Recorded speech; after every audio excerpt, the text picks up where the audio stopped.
up in the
Okay, I'd like to call the Village of Land and Finance and Personnel Committee meeting to order on Monday, August 8th at 6:44 PM.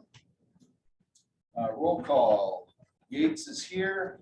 Summers is absent. Jensen? Here. Paquette? Here.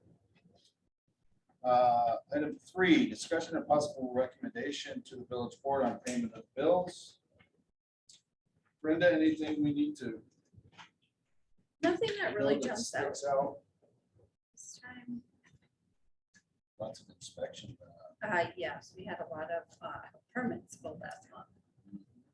Berg and Overstone or Sewell pulled one, and then there was a couple by the Carrick Corner.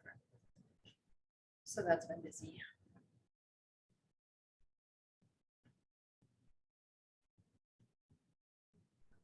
Pretty routine. Yeah, and condos.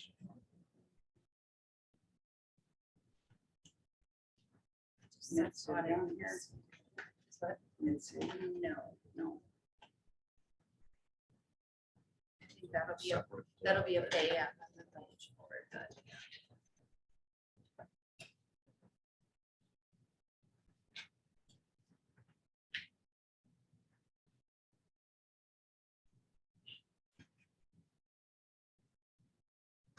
Anybody have any questions, specific questions?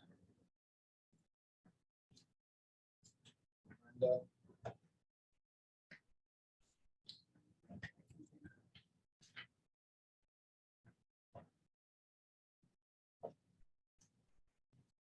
have a small one for the North Cube roofing. We had some Yeah. leaks in our roof that they had fixed last year. So that's a pretty small payment. Yeah. Most of it was under warranty.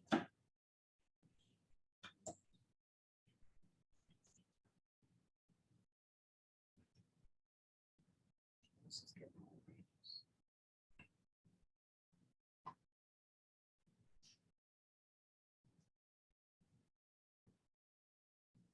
The quick trip gas for the police, that should probably be the last one we see. from that. They go back and forth. I didn't have a West one yet, but it's only the 8th of the month, so I don't have a lot of bills. So, They're still gonna do car washes. Yeah.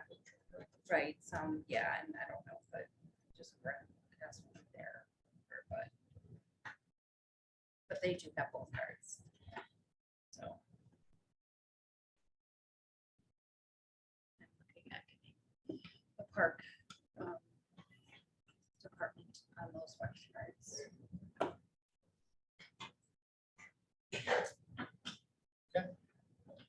Well, don't have any other specific questions for Brenda. I'll move that we pay the bills as recommended by the clerk. Okay. We have a motion and a second. Any further discussion? All those in favor? Aye. Any opposed? Motion carries. Item 4, discussion and possible action on ARPA funds. I don't believe I gave the update yet that the ARPA committee did meet and reviewed the 2 applications, grant applications that we had. We had one from a private citizen and one for a business. We did determine some award amounts, $5,000 award and a $3,000 award. We're just awaiting some further guidance from Baker and Tilly on how to go about distributing those funds and kind of what that process looks like. And then what other kinds of eligible expenses we might be able to use the remainder of the funds for.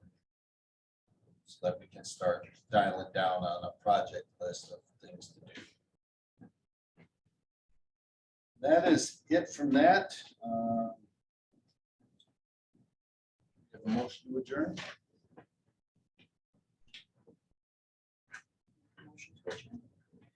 Motion and a second. All those in favor? Aye. Motion carries. We're adjourned.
So it was nice that people were leaving and we're so comfortable. Coming in, yeah.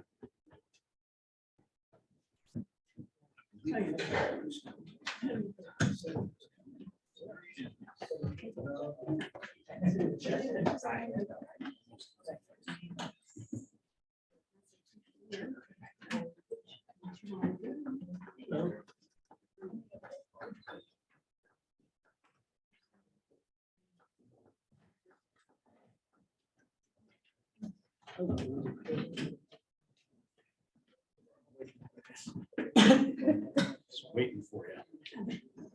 Looks like some nice material there. It's heavy reading material. to say the Oh, least. so the copies are not all different? No. Oh, okay. One for the owner and then for the contractor. No, it is. Oh, yeah.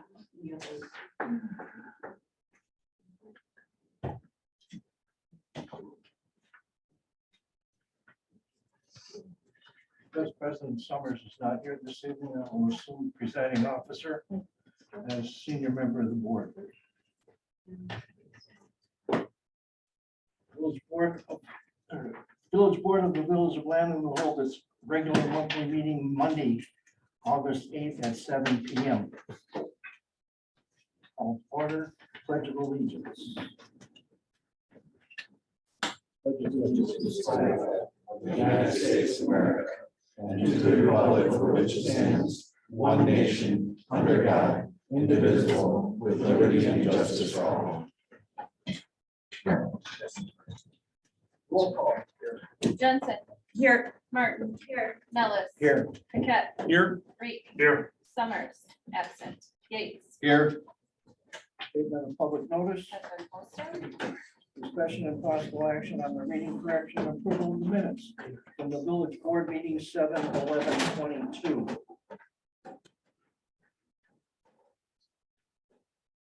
make a motion to approve the minutes. Second. Motion made and seconded. Any further discussion? Hearing none, motion to approve. All in favor? Aye. Opposed? Motion carried. Committee reports, finance and personnel.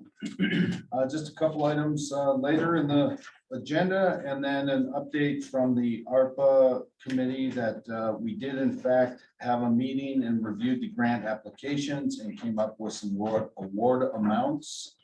In the amount of 5,000 for one and 3,000 for the other. We're just awaiting some further instruction from Baker Tilly as to how to distribute that money and allowable uses for the remainder. Thank you, sir. Legislative. Nothing at this time? Thank you, sir. Parks and Rec beautification. Nothing at this time. Thank you. Public safety. Nothing at this time. Public Works, Recycling and Sewer. We had one bid for removal of trees in the village. Only one bidder. That bid was $11,000 to remove 2 trees. We're seeking a second bid. Quarry Committee. Just an update from Land and Stone Products again, from March to June of 2021, there was 25 blasts. In the same time period this year, there's only been 14. So the full increase has decreased their blast amounts by 44%. Thank you. Department reports. Clerk's office. There's an election tomorrow. Polls will be open 7 a.m. to 8 p.m. And that's all I got for now. Thank you. Police Department. So I'll remind everybody, our national night out is coming up on Wednesday, the 10th, from 5 to 8 by the Lions Club. We're gonna have Fight for Life. Menominee Falls Fire Department's gonna be there. There's Survival Live House. There'll be car extraction demonstrations. Yeah, it should be a lot of fun for the kids, and a dunk tank. We've got to figure out who's gonna be in the dunk tank. Come on, Chief. Can we get to vote? Thank you, sir. Bring your swimming trunk. Citizens' comments. This has been for public comments on any subject without any discussion by Board of Trustee members or action, except for possible referral to a governmental body or village agent. except as otherwise allowed by motion of the board. Citizen comments will be limited to 3 minutes per person, although written comments of any length may be submitted prior to the meeting to the village clerk. Citizens' comments, state your name, please. Yes. Corey Evinrude, 21790F, North Weather Edge Circle. I'm speaking on behalf of the Whispering Ridge Condo Association. I'm current acting president. We're number 14 on your agenda. Just giving a little background why we're requesting to be added to the village's contract for garbage and recycling. Waste management increased by 33%. And they no longer are going to be providing the up the drive service that we get on our 8 family units, where they actually come to your garage, pick up just a smaller recycling bin. So we have to go to the carts like the whole village uses anyways. So we thought it would be more fiscally prudent to do so. I also have 2 board members with me, if you guys have any questions during the agenda item. Thank you. Further comments? Jen? I'm not gonna stand. You don't know my address. I just wanted to give you an update on the car show. We had a year breaker. We had approximately, it's hard to say exactly how many cars, but we are figuring approximately a little over 800. So between, you know, that and vendors, the businesses that made money, I'm guessing it was a good year for everybody involved. Keeping in mind though, more cars, more costs. It sounds like a lot of money, but it cost me $7,000 to run this year. So, just so you know. Thank you. And thank you for your efforts. Great job. Any further comments? Anyone else before we close? Hearing none, citizens' comments is closed. Item number 9, consideration of possible action on a resolution approving an amendment to the project plan and boundaries of tax incremental district number 1. Yes, Phil. Thank you. I do have handouts, if it's helpful.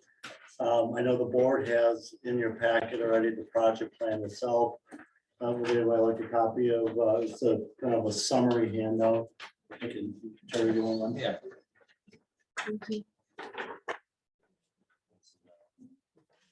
Anybody in this row? You want to pass it down? Back row, anybody?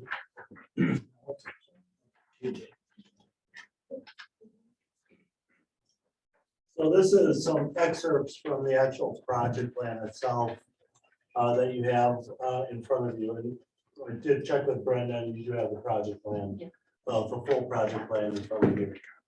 So let me start by kind of giving a quick, sorry, I don't have much of a voice tonight. I apologize.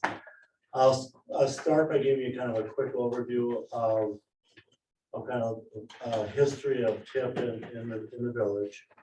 And then kind of a brief explanation of why we're going through the spending process at this time and what the outcomes are, and they're kind of in the exhibits that you have.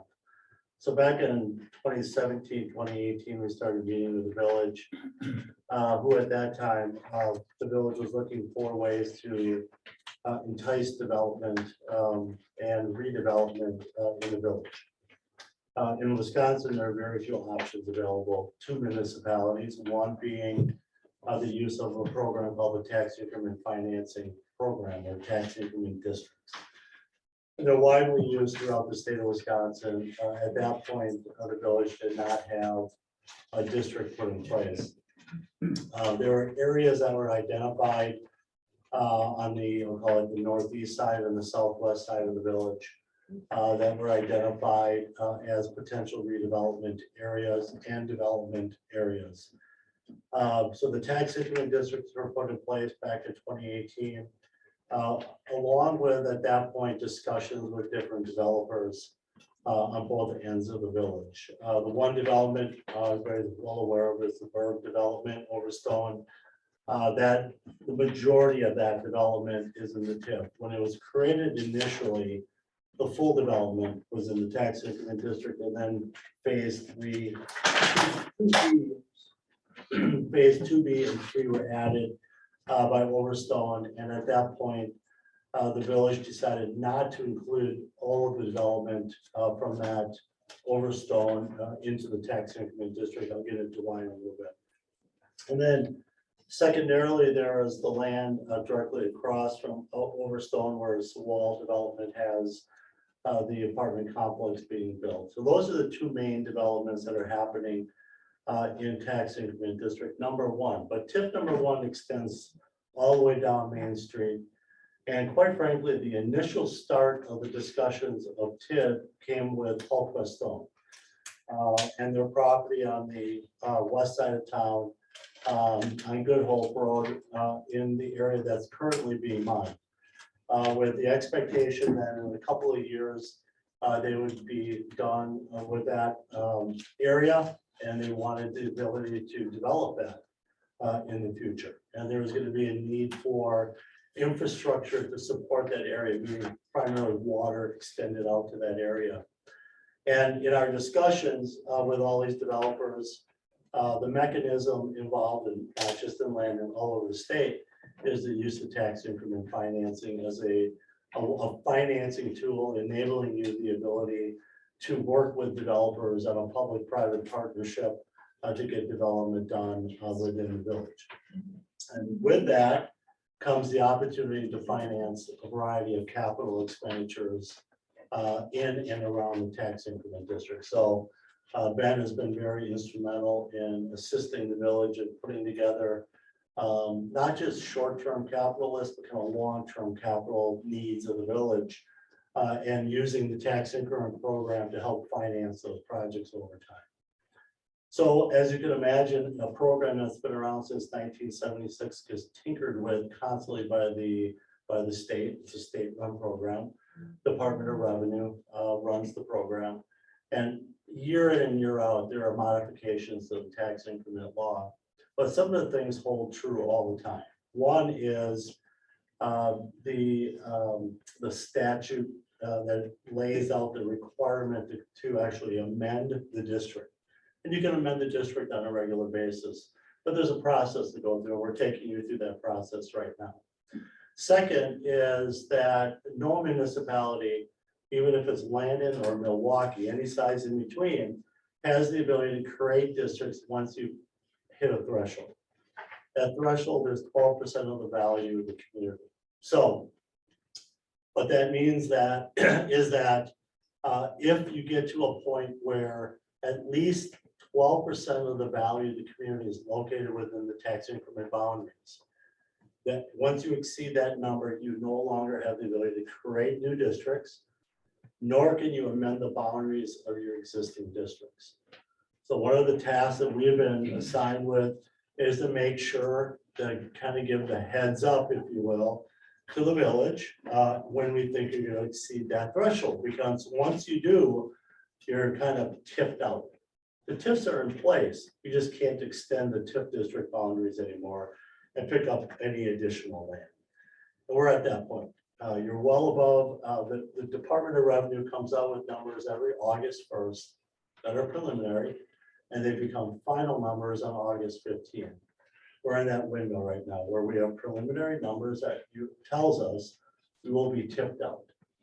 So 9 months ago, leading into this time now, we started discussions kind of knowing you're going to be tipped out. All you had to do is kind of pay attention to what's going on at Overstone. Pay attention to what's going on over at Berg, and you know, if you look at the valuations there, they're going to be way above 12% of the full value of the community. And yeah, they're way above that number already. Knowing that, we know we had a window, and we're in that window right now to look at amending the TIF district one last time before you tip it. To do so, there's a lot of rules and regulations tied to that. But what I handed out, and maybe for the board members as well, there's a few copies here. It's in their project plan as well, but there's a few extra copies there. If you look at page 7 of your large project plan or page 1 of the shorter handout that you have, this is the original boundaries as they were established back in 2018 of the tax increment district, okay? So again, if you have the, on the board, it's in the larger packet, it's page 7. So this is the original boundaries that were laid out when the district was created. So we are now looking at amending these boundaries from the original back in 2018. And if you flip to the next page, you'll see the boundaries as they are being proposed as part of this larger amendment. And what you have in here is a variety of things happening. You have the boundaries that are highlighted in the red.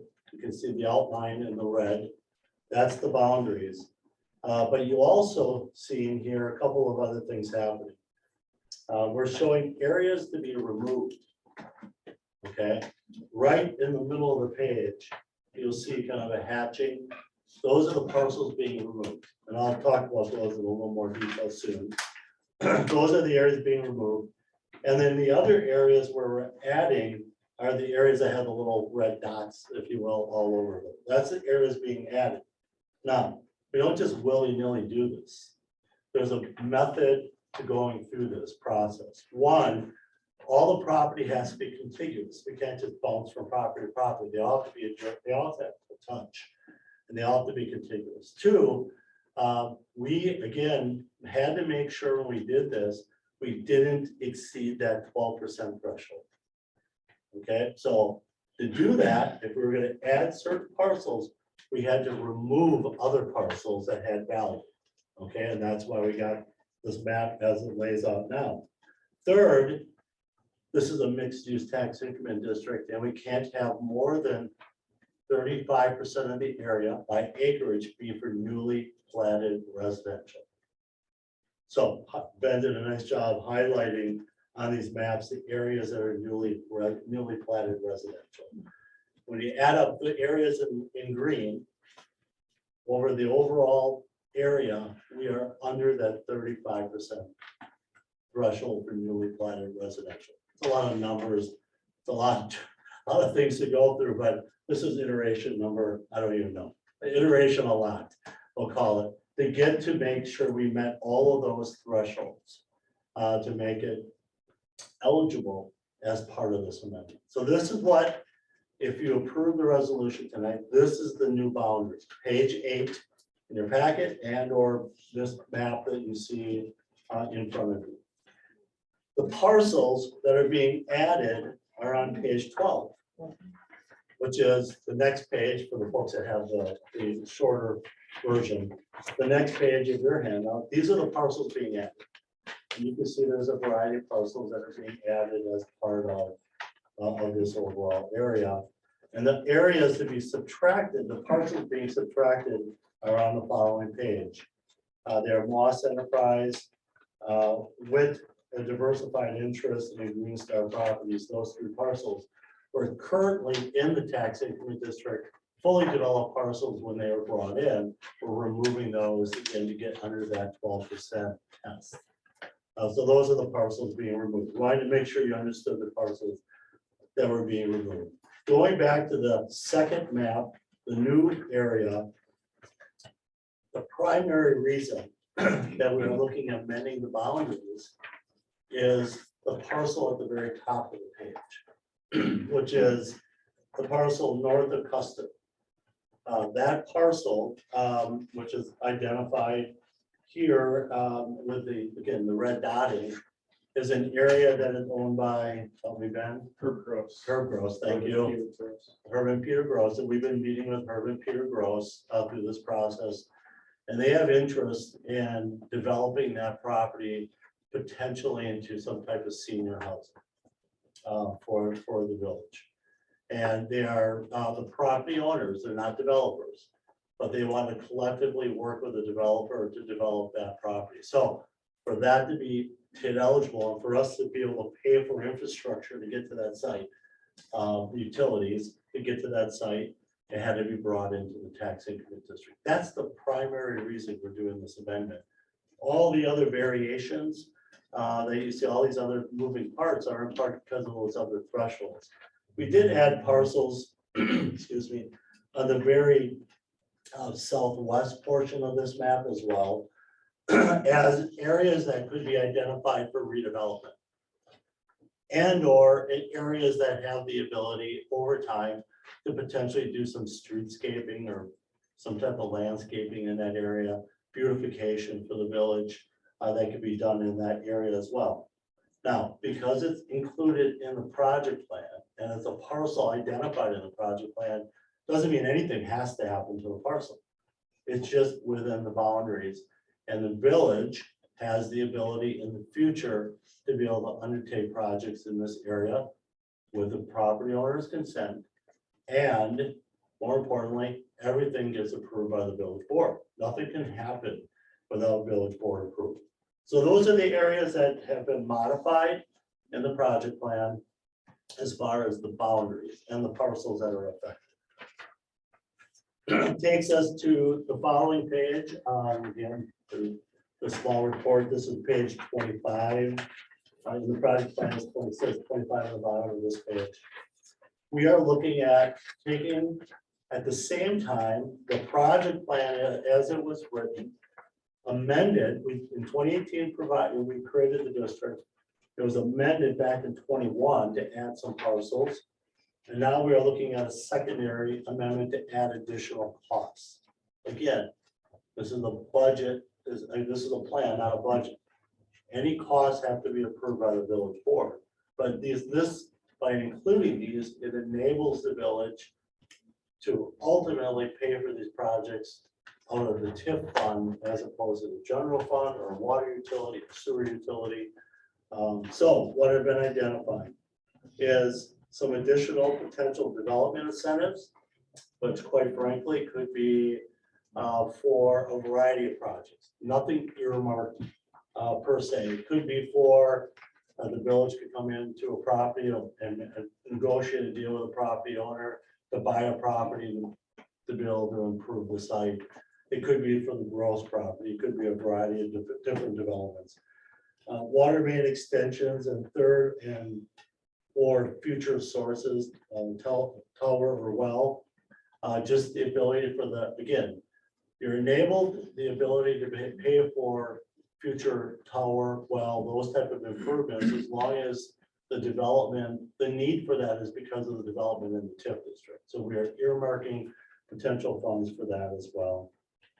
We also have costs for professional services, pedestrian pathways, and streetscaping throughout this area. So those are that's what's being added. We're looking to add about $3.8 million in new project costs that may or may not ever be done by the village, but including them in the plan allows you that ability and the flexibility in the future to take those projects on if you want. So what we also identified, the following page, page 27, is what was identified by all the different phases for development as we know them per either development agreement, well, in this case, per development agreement. So between Berg phase 1, Berg phase 2A and 2B, and a small portion of phase 3 that are in the TIF, we are looking at about $62 million of development. I can tell you, just given the price of the units being sold out there, that's very understated as far as valuation today. So Walls development, $51 million at build out, that was per their development agreement. So we have identified about $112 million in value prior to this amendment. The following page brings in future senior housing of about $6 million, bumps that to $118 million of potential value that would be created in this area. Just to give you a feel for where we are, again, these numbers are still draft by the DOR numbers, but from the perspective of where the village is right now, with these draft numbers. The village TID number one valuation, as far as new increment that's been generated, that's assessed by your assessor, is $50 million in TID number one. That's what's been built in TID number one so far. So $50,426,900. That's the new value that's increased. And then in TID number two, which we'll get into a little bit, it's just under $10 million, about $9.8 million has been built into that tax increment district. We're already at $60 million of increment, which is 25% of the total value of the community. Now, that's what has been built as of 1/1/22. So it doesn't include any development that's occurring in 22. So as homes finish and are built and apartments are built, that's not included in this value that you're seeing that happening in 2022. So one of the challenges that we have through this process is always trying to figure out, working with your assessor, where you are with valuations. So as you can imagine, condos don't start at the beginning of the year and end at the end of the year, right? They're built over years. And so partial valuations is hard to get your arms around. There's probably, I drove through there the other day, 25 units in Berg development that are partially built. So I don't know where the valuation is exactly versus, what's been finished, what's started, and where the end result will be. But I can tell you that what we expected at this point was about $29 million from Berg, and we think it's closer to about $50 million. So we know they're ahead of schedule, either with development and or with development and value from what was projected all along. So the last two pages of this are cash flows that are really important to the village. That's something that we're kind of tasked with as well, to make sure that the tax increment districts work from a cash flow perspective. And again, it's a little bit of, catching your tail a little bit through this process, because Ben spends a lot of money. And then Brenda pays the bills. And then Brenda finally goes, hey, we need some money to pay all these projects. And we're kind of, this cycle that we're in all the time, playing catch up. So periodically, we're, as you know, we're borrowing some money here and there with the intent that that'll all be reimbursed and paid back out of the TID fund. But we're always playing catch up a little bit with some of the professional service costs as we go through this. I'm not going to go through all this with you, these cash flows, but just to say the goal from day one is to make sure that we always have a situation where we feel like we're going to be able to exceed the expenses that are being generated in the tax increment district. And that's been hard at this point because we have had very little valuation. This started in 2018. The first year you saw any revenue was 2021. That was the first year you saw revenue. 22 you saw revenue. Next year, TID number one will probably have almost 800,000 of taxes coming in to TID number one that will help fund a lot of the stuff that we're talking about over time. So I wanted to kind of take you through that because those are the key elements of the TID project plan. So the TID project plan itself has a lot of other elements that I'm not going to spend a lot of time on because I've gone through this previously with the village board. But tonight's amendment, what we're asking for are those two critical things. Amend the boundaries, as I showed you earlier, and amend the project costs.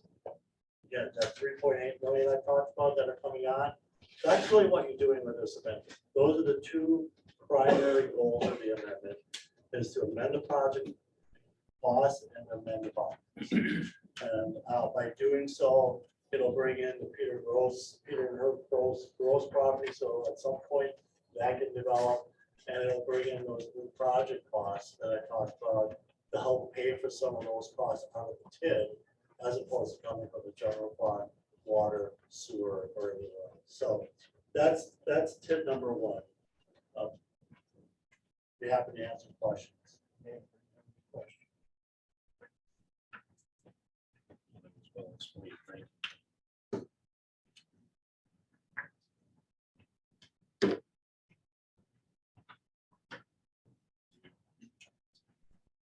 I have one more comment. I've been in contact with Attorney Gilmore and today, and there will be we're gonna have a conversation later this week. And if there's a motion to approve the resolution, I would like, if possible, if we can make the motion to approve the resolution contingent on the receipt of the letter of opinion from Attorney Gilmore. And we'll have that hopefully prior to the final vote by the joint review board, which is in a couple of weeks. For your information, because it's a somewhat complicated process, the legislature has inserted a very general provision that basically says that in conjunction with the process of either establishing a district and projects or modifying either of those, there needs to be an opinion from either the village attorney or an engaged attorney who will basically go through the material and represent that the statutory requirements have been satisfied. And up until last week, I was under the impression that somebody else who had been preparing MRO agreements for the village would have responsibility. Mr. Cossins and I spoke today, and I have preliminarily looked at the resolution. It appears to be in order. I would too recommend that you consider making a motion to approve the resolution to amend the project plan and boundaries of tax incremental district number 1, subject to the submission of the attorney, the village attorney's opinion.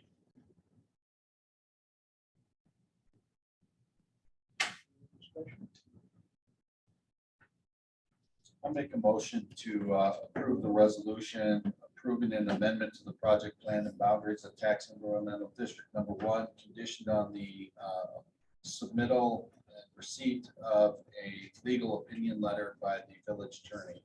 I'll second. Got a motion and a second. Anyone have any further discussion? Hearing none.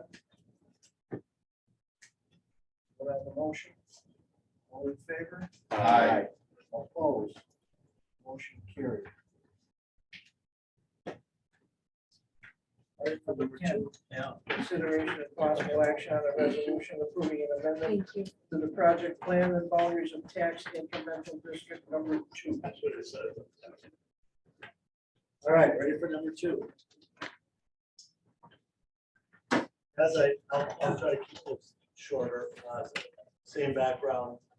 Tax increment district number 2, is created at the same time in 2018 as tax increment district number 1 on the southwest portion of town.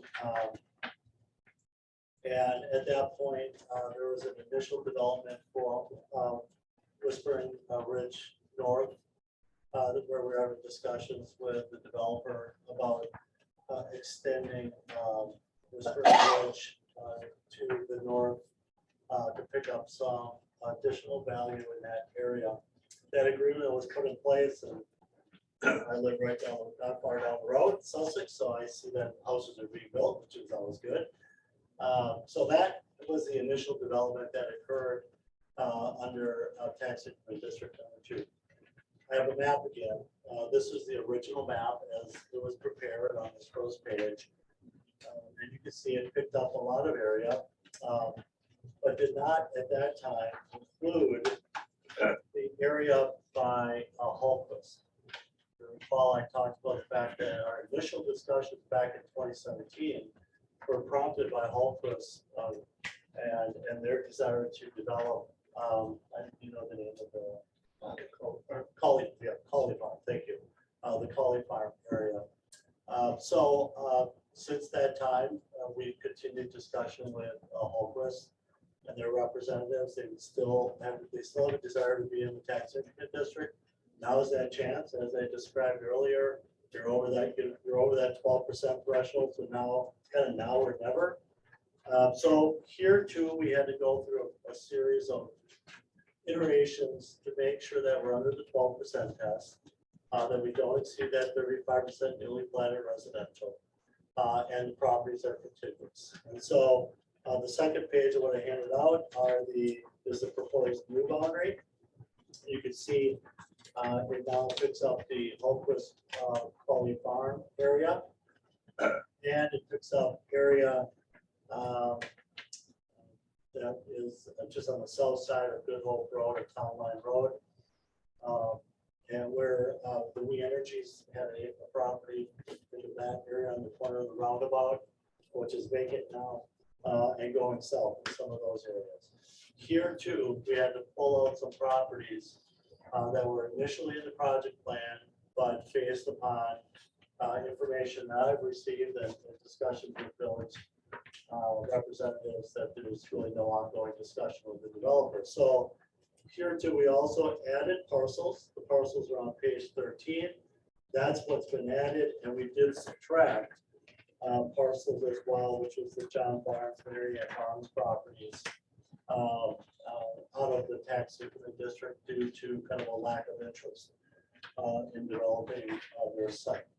So that's the new boundary and the parcels that have been identified into the project plan. The following page are the updated project costs. Again, what you're approving tonight is an updated map, which again was that second page, and then also the updated project costs. So on page 25, where it says detailed list of estimated project costs, there are some revisions to the original project costs. Under 5, we had a water main looping specific to the Barnes property. That's reference to the Barnes property has been removed. It was just identified as water main looping. We've identified also road work on Good Hope Road. At some point, the village is going to be responsible for paving Good Hope Road. You'll see Good Hope Road appears in both TID 1 and 2, so a portion of that can be paid for out of the TID as opposed to the general taxes. Here too, we have included costs for third source for water main extensions, and then also future incentives potentially, again, not earmarked towards one developer or one development, but the ability to fund some type of incentive down the road and some professional services. So we're adding the $2.5 million in project costs to tax increment district number 2, along with amending the boundaries again. So there are really 2 developments that are really moving forward in tax increment district number 2. Whispering Ridge North, as I think everybody's aware of, Port Norfolk and Carrick working on that development. They're a little bit ahead of schedule based on what their development agreement calls for. Stonewood Trail, that I think we just recently approved that development agreement. Yes. Which is Sewall's development straight across the street from one of the St. John's and James. John's. One of them. St. John's Church. And the area that's been slightly, you can see there's some brush that's been removed. That's been earmarked for about a $12 million condominium development. And then the proposed one amendment is really kind of earmarked for Quality Farm development when that comes to fruition. And they don't expect that they'll be building anything out there until 26, 27. So it's out of ways. But again, we had to include it now or the window would have shut because you didn't get down that 12% threshold. Here too, we're kind of tasked with making sure that we have cash flow in this tax increment district. And so that's the last couple of pages where we've identified overall cash flow. Now, the valuations in TID 2 are going to be much smaller. The increments going to be a lot smaller in TID 2 because the developments are a lot smaller in this area. Ren is, I think it was, if I recall, just short of 30 homes. And the condominium development being proposed is not nearly as large as like Bird's development, so it's a lot smaller in scale than what's been done by the Bird development.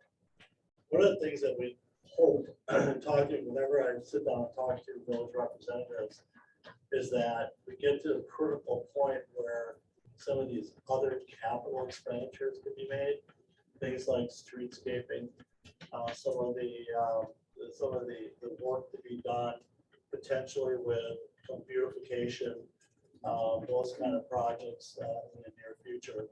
As I mentioned, tip number one, we expect somewhere between $750,000 to $800,000 of increment in 2023. That'll be available to help start to pay for some of these other projects as well. And the village can start reaping the rewards of some of this development that you're seeing in the early stage of the districts. So here too, just like tip number one, it's really twofold. We're amending the boundaries primarily to pick up the Conway Farm. That's the primary reason, not the only reason, but the primary reason. And then two, we are looking at amending the projects eligible to be paid out of the TID fund in the future by $2.5 million. Again, any questions that we have to answer? Yes, sir. For purposes of clarification, you've used the 12% maximum.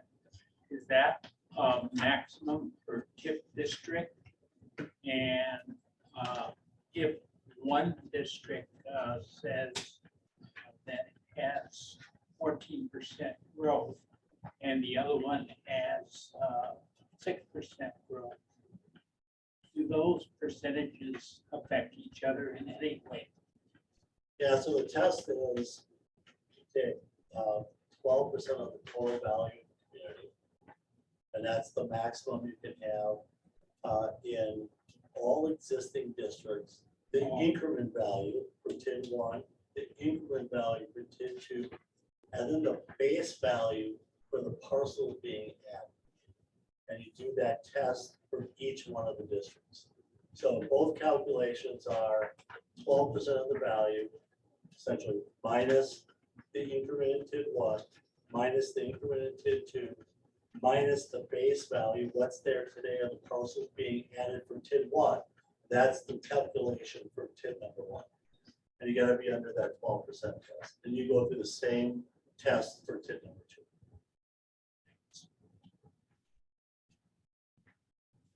Questions for Phil? I'll make a motion to approve resolution approving the amendment to the project plan and boundaries of TID number 2. I think we also should include the approval letter from the village attorney. Yep. That motion. Also amend that with contingent upon the approval order from council. Then my second. We have a motion and a second to approve. Any further discussion? Already serves on the planning commission.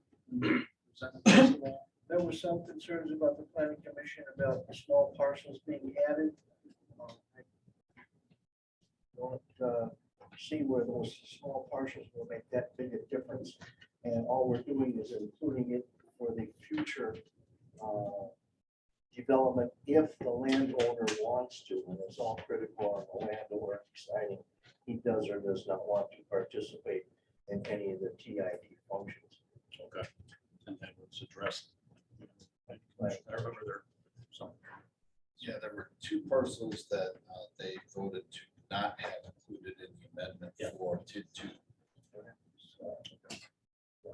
That answered my question. We have a motion and a second. All in favor? Aye. Opposed? Motion carried. Thank you. Thanks, Bill. Thanks, Phil. Item number 11, consideration of possible approval of issuance of a conditional use permit to WIT Diversified Interests LLC as property owner on behalf of Kemright Kovacs Incorporated as its tenant of property located at 19725 West Edgewood Drive, Landon, Wisconsin, which has been connected into the land of municipal water for domestic use.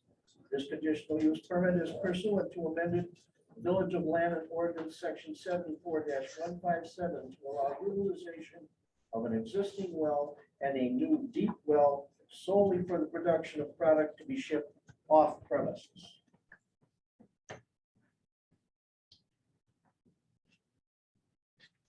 Hector? Okay. You should have received in your packet a resolution, and the resolution had an exhibit. And the exhibit had been modified slightly to include comments made by the attorney for this particular property. Essentially, as you may have heard from the agenda item, there is a carve-out provision in the ordinance with regards to the water expansion process. And that is that under certain circumstances, a property that generates product for shipment off premises can continue to operate either its existing well or another well, which is going to be the case here, provided that there is connection to the water system for domestic purposes within the building itself. At this time, it was represented to the Plan Commission that with Diversified Interests, which owns the property in question, which has a tenant by the name of Chemrite Copat, had connected and was using the water system for domestic purposes. At the present time, they have a well whose capacity may not be sufficient for their purposes. And they have indicated that they desire to basically establish a deep well for that purpose.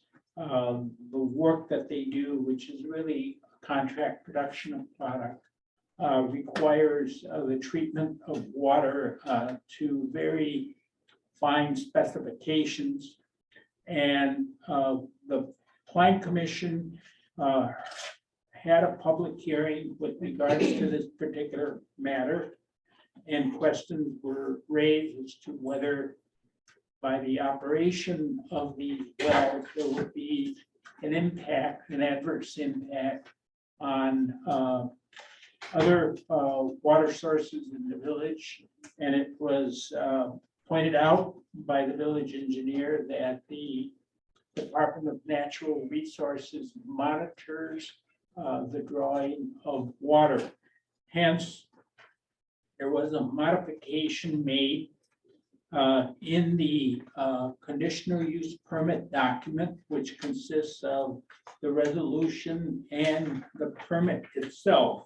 And if you look on the first page of Exhibit A, line 28 now incorporates the Wisconsin Department of Natural Resources as the regulatory authority.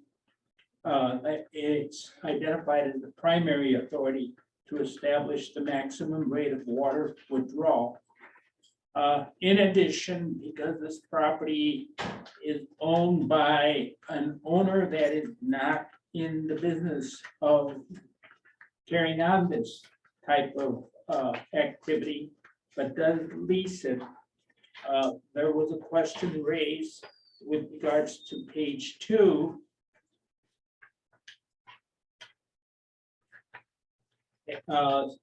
Lines 50 through 60 with regards to what would happen if, for example, Chemrite were to leave the premises and the landlord would identify another business that would be interested in carrying on contract packaging and contract production.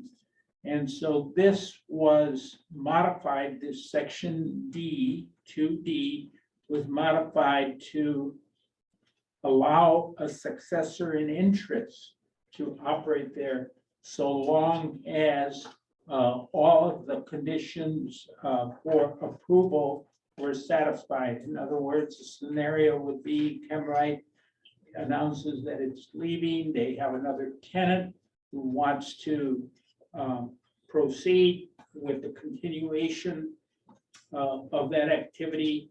That tenant needs to satisfy the conditions that are listed on page 2, line 76 to 80, which basically means applying to the village for the transfer of that permit, which presumably will include consultation with the planning commission.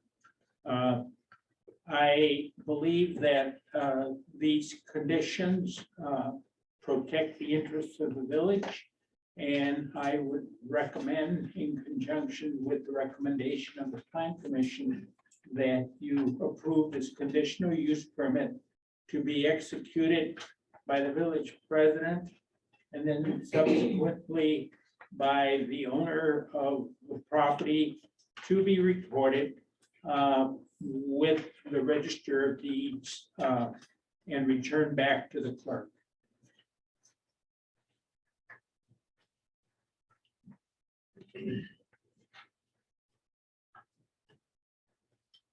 I'll make a motion to approve the conditional use permit to WIT Diversified Interest LLC.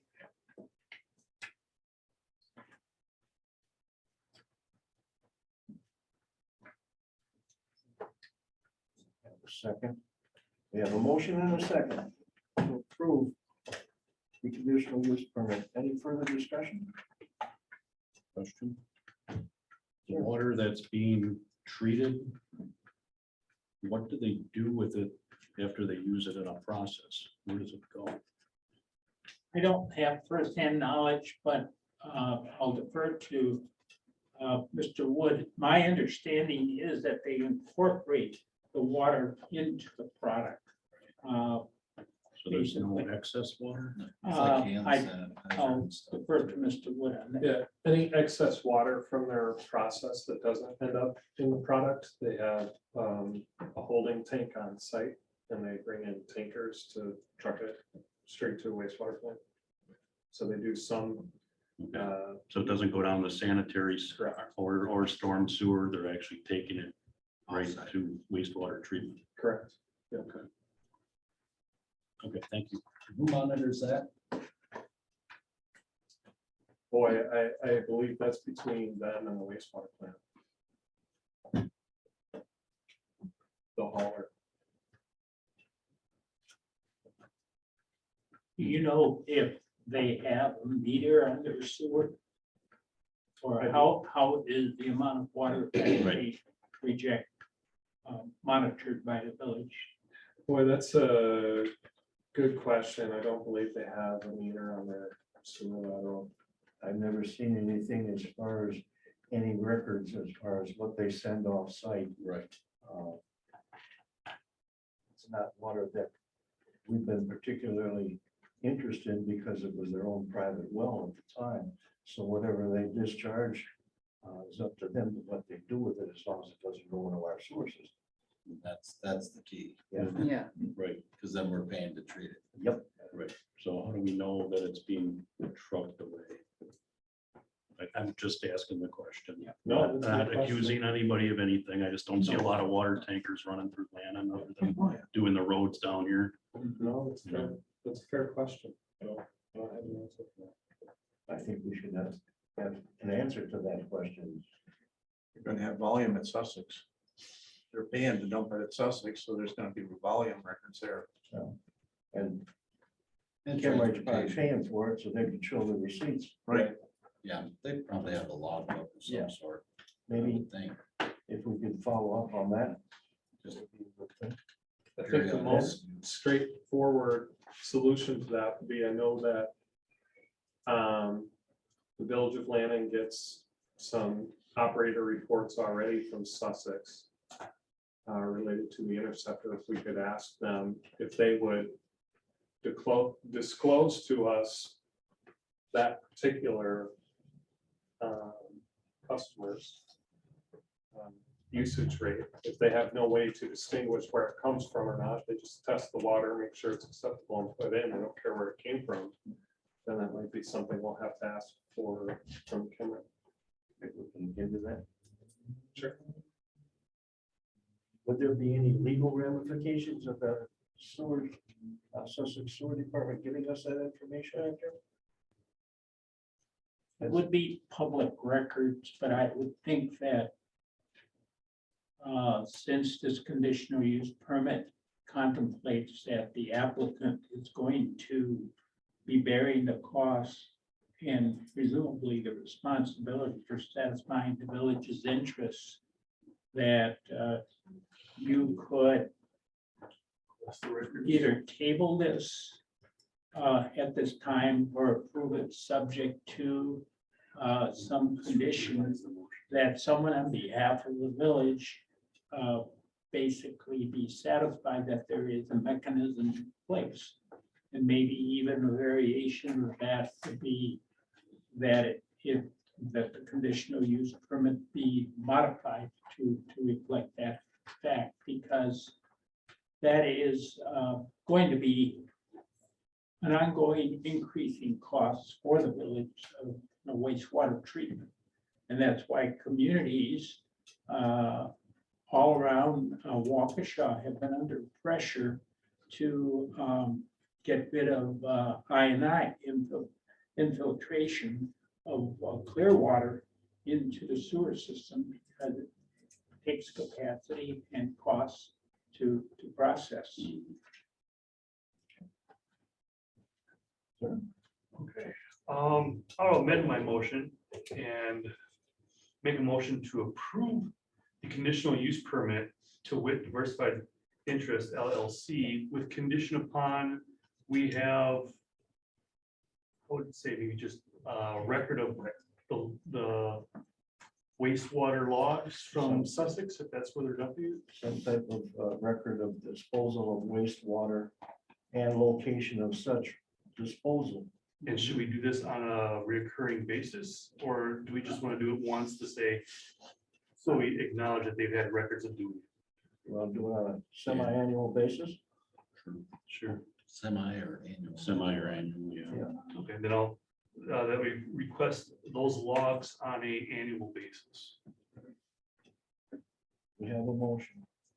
We have a second. We have a second from Kelly. Any further discussion? Question?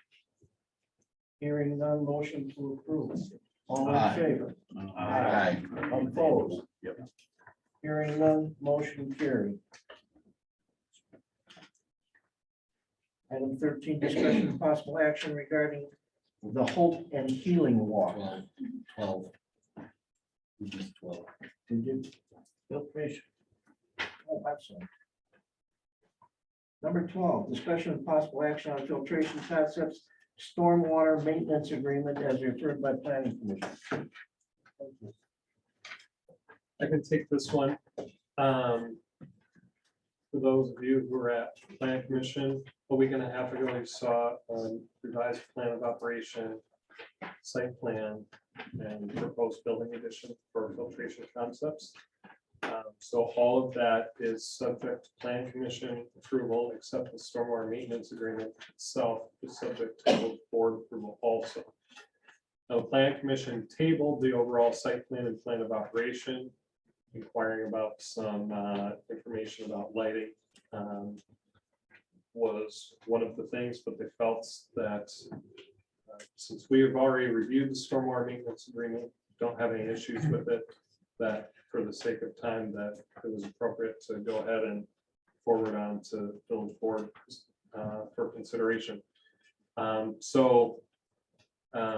This is a good thing because this would include their pond, which is on the north side of their property and is close to Main Street. And there were no records of any existing stormwater maintenance agreement, no records of original design or anything related to that pond.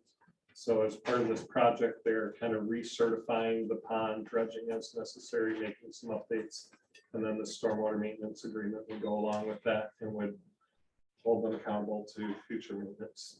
So I would ask, since the plan commission tabled the rest of the plan of operation, my suggestion would be that you approve this conditionally on the plan of operation being approved and any modification to the site plan be accounted for in this maintenance agreement. Anyone have any questions for Ben? So moved. We have a motion. Second. We have a motion and a second to approve the stormwater facilities maintenance agreement with Filtration Concepts.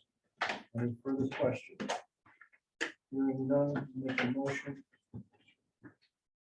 Motion to approve, all in favor? Aye. Opposed? Motion carried. Discussion of possible action regarding the Hope and Healing Walk.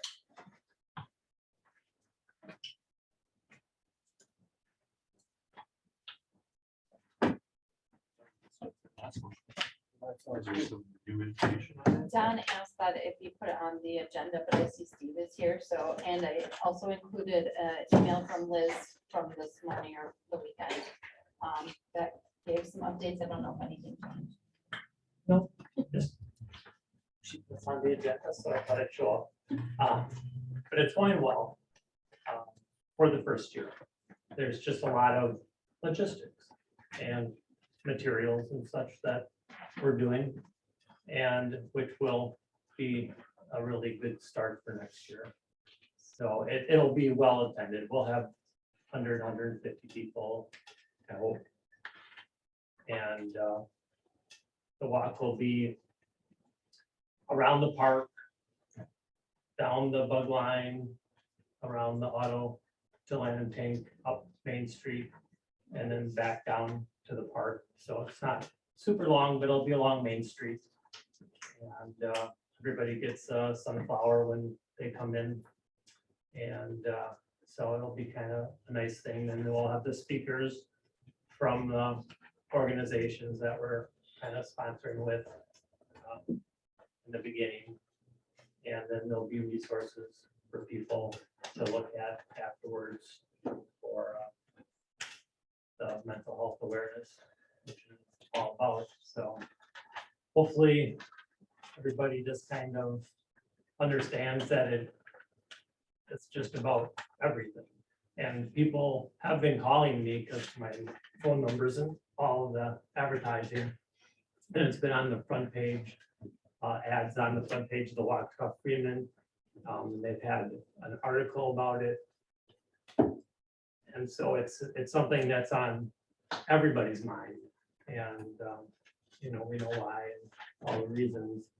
But, you know, having them come out and presenting the resources and for people to know that, you know, to learn about what's out there for them. But I can only see that we could kind of get through this building block here. And we have all the steps in place for building on it for the years to come. And I think it will be not a difficult event to put on. It's been kept simple, not stressing to Liz all the time. Let's just get things in place, get the blocks, the building blocks down, because it'll be much easier to build on a strong base. And I think she's come down on a lot of her expectations. Yeah, and got a lot of really important things in place. So, yeah. Thanks. I would like to add to what Steve just said, is that we are really enforcing that there is no registration on the day of the event. Everybody has to be pre-registered prior to the day of the event. Thank you for the update. I do have a question. I've seen some of the flyers on social media and around town, and Liz sent the email with that. I've seen different prices in the registration. I've seen it at $10. I've seen it at free. And what is it? Or, I mean, because I had one person in my neighborhood walking and we were just talking and they asked me if I knew, and I'm like, I just saw the flyers and he said, yeah, one said $10 and one said free, and which is it? And I'm like, I really don't know. I said, call the number on there because I'm not, I wasn't part of it, but it turned out to be because we really didn't know what kind of donations we were gonna get, and t-shirts were expensive. So at some point, we said it got to be where a $5 donation. That just got kind of then written down as a $5 charge. So it went kind of from free, which it still is, because we are not going to require the $5 if someone, doesn't want to. I think Liz mentioned that they're taking donations the day of. You pre-register and you make the donation the day of. I don't think there was a set amount at this Yeah, point. it got written down as $5 and kind of, and that's just one of those things where there were so many different pieces out there that I think, people misinterpreted it or interpreted it differently, and then it got written down. So things that we'll just have to look at next year to see how it goes. We have gotten some, thousands of dollars in business donations. So that is something that, we want to give as much as we can to the organizations, but we're not going to feel like we need to charge to cover expenses. So, thank you.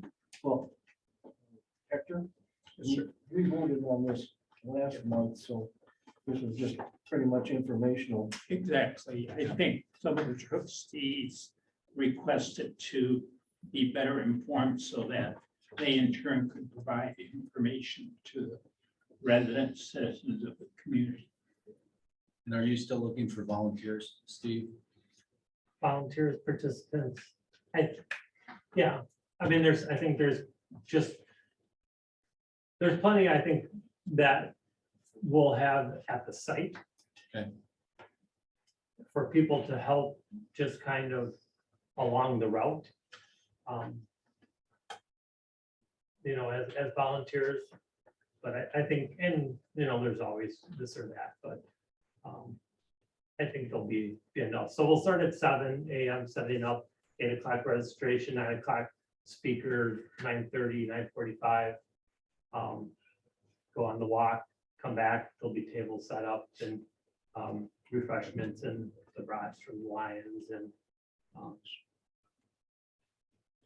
then just a music, Mark Kenny,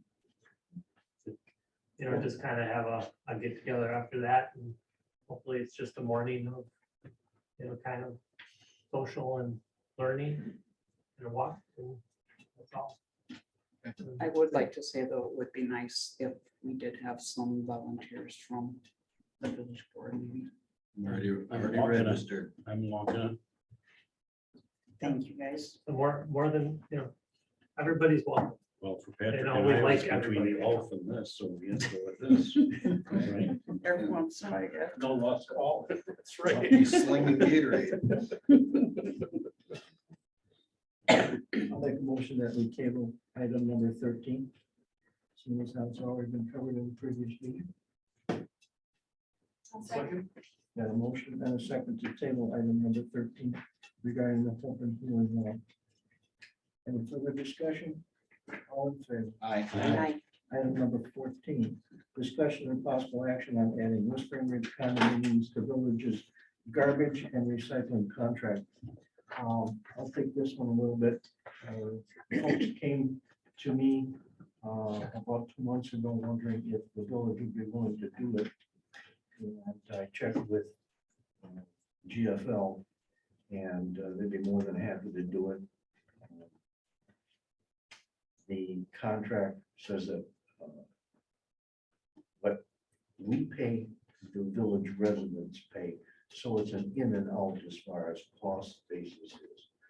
The only thing that I want to stress is that I know you requested a smaller container. GFL doesn't have a smaller container. And that you're going to have the residents bring them down to the pickup point. We understand that. And the starting date, the GFL will be more than happy to take care of you folks.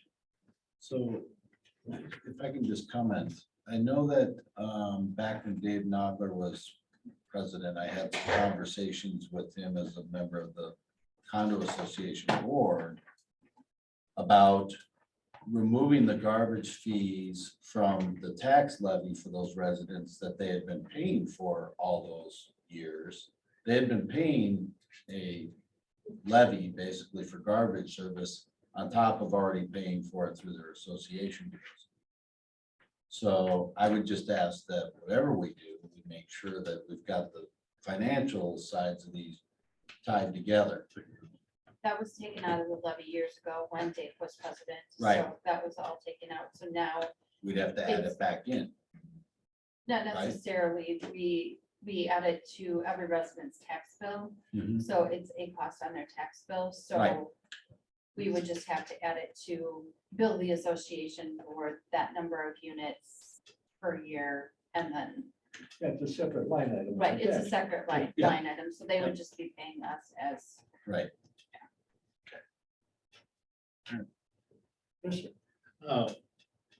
I think there should be a request to GFL to amend the contract to reflect the details, for example,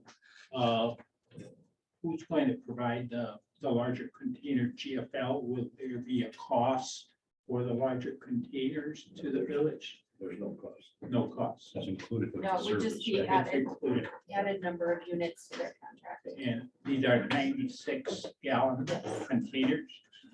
And the identification of the place where these containers will be moved to. And also information as to what the expectations are in many communities. You have to have it out by 7 o'clock. I'm not sure what our contract calls for here. I had a meeting with GFL representative on another community. They wanted it out at 6 o'clock in the morning. And then the billing aspect here. If we put the bill on the property tax bill, the association really only has the common area that it controls and has responsibility for. So that should be worked out so that everyone has an equitable amount to pay. And finally, with regards to bulk items, what is the protocol for that? In the meeting that I was in, they wanted, well, this was waste management because we're negotiating. They wanted to call 10 days in advance for a mattress, and you could only generate one item a week. So those kinds of detail should be hammered out and made a part of the agreement.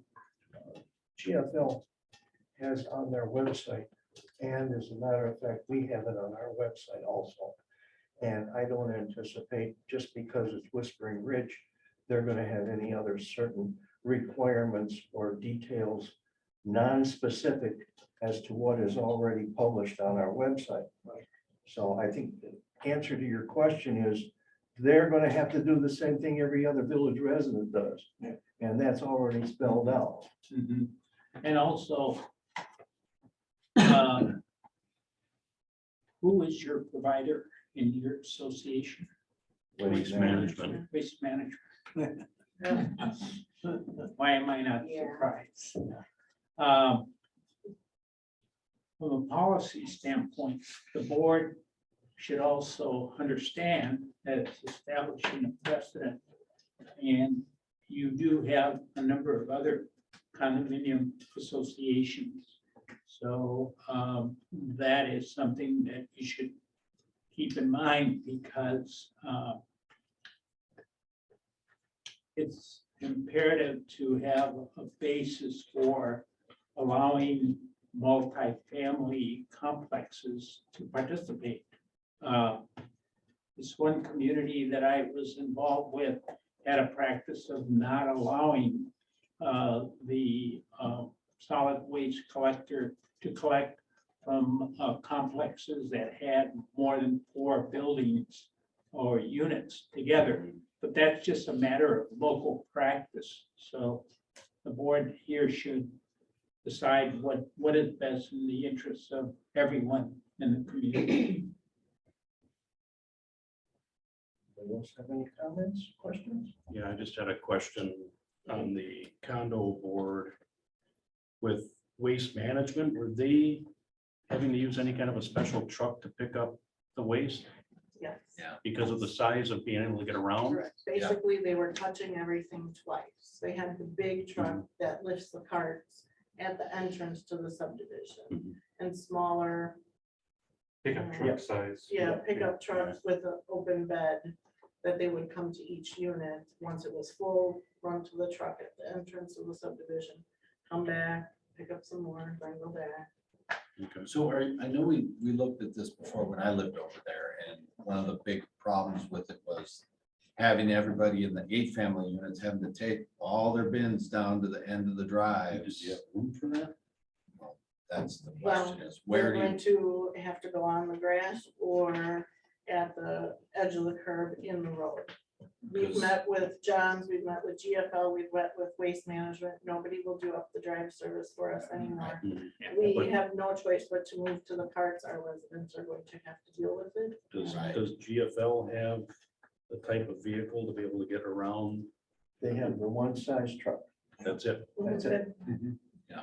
Are they gonna be able to fit back there oh yeah, and turn around? down the road. Oh, They yeah. can Yeah, go they down the include- road. Yeah. All of our carts will be right at the road. Okay. And the roads are wide enough That's true. to accommodate that size vehicle. I thought there was some issue with Designed for plowing fire and stuff too at one time, and I don't know if I'm. Well, there was some plowing issues, yes, on the entranceway, but not with the residential streets per se, Okay. because that's handled by another. It's individual. private. Yeah, that's private contract. Is this something that maybe GFL would have to just come out and take a look at before?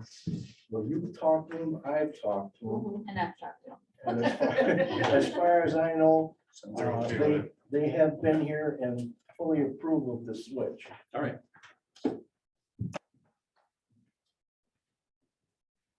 Then I guess the big question is, as Hector mentioned, do we want to set that precedent?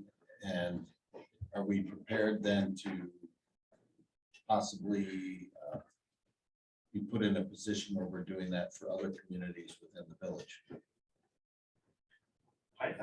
Go ahead. I was under the impression that Whispering Ridge is the only one who is not with GFL this time. If- No. We're not. I don't think. Overstone has their own Overstone contract does have and their own, Sewell okay. has their own contract. Okay. Well, if it's a matter of, since it goes on the tax rolls already, and if you're gonna get the service and you're paying for it, is there a problem?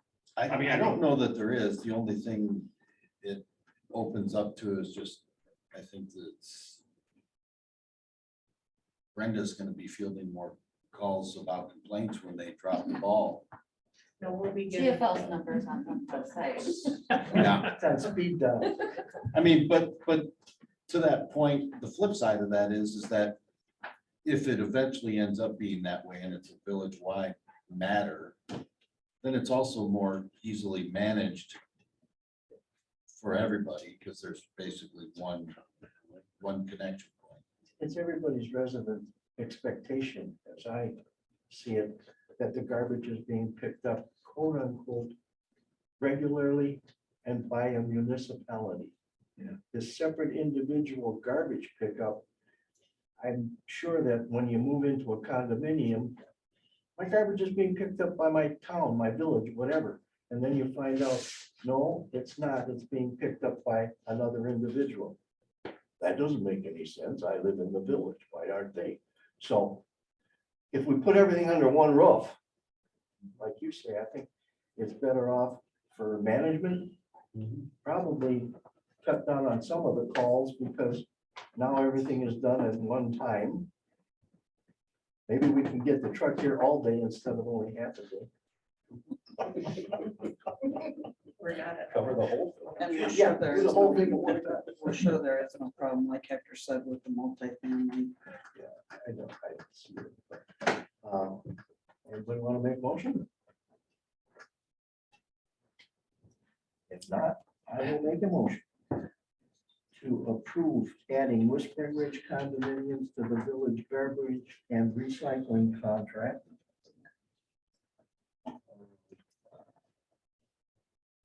I was second. Got a motion and a second. Any further discussion? Any questions? Hearing none. A motion to approve. All in favor? Aye. All opposed? Motion carried. Discussion and possible action for approval of operator's license for Henny's Dugout. Late one she just handed in last. What's that? This was a late one that she just handed in last week. She had somebody helping out the car show and wanted to apply. So Chief, I got a question. Did you have a chance to look at this application? Yes, I did. It says here, have you ever been convicted? Yes, I believe. Not I sure. think that'd be a memorable experience, but not for everyone. And we're not sure of what it was. It was a, if I recall that one correctly, I think it was a drug arrest that was never prosecuted. So it wasn't a conviction. If it was a conviction, it was for something much lesser than the original charge. and it was like 2016, something, wasn't it? Yeah. Or- Yeah.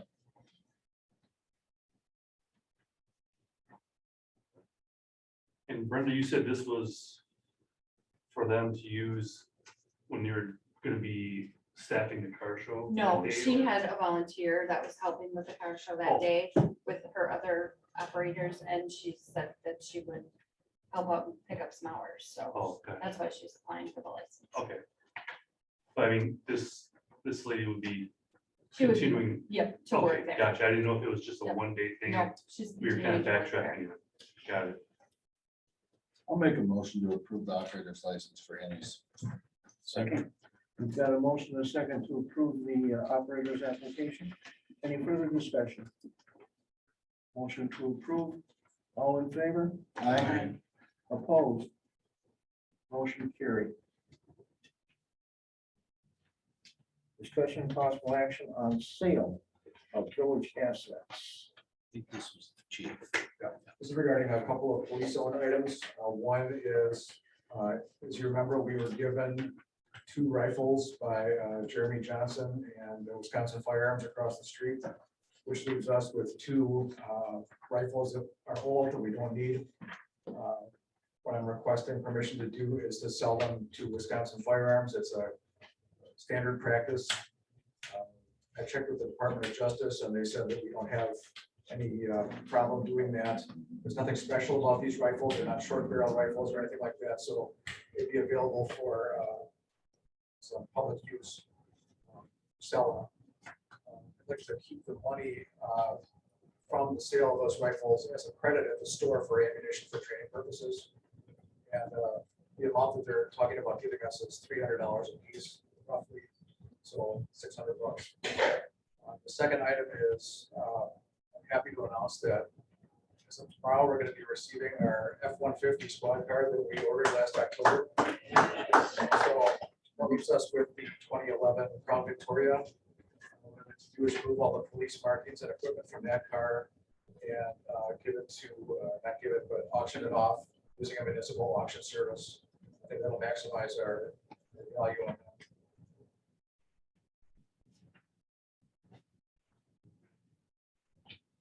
Discussion. I'll make a motion to approve the sale of village assets as mentioned by Chief Bell. We've got a motion and a second. to approve the sale of the village assets by Chief Bill. Any further discussion or questions? All in favor? Aye. Opposed? Motion carried. Item 17, discussion of possible action regarding the water system expansion project restoration.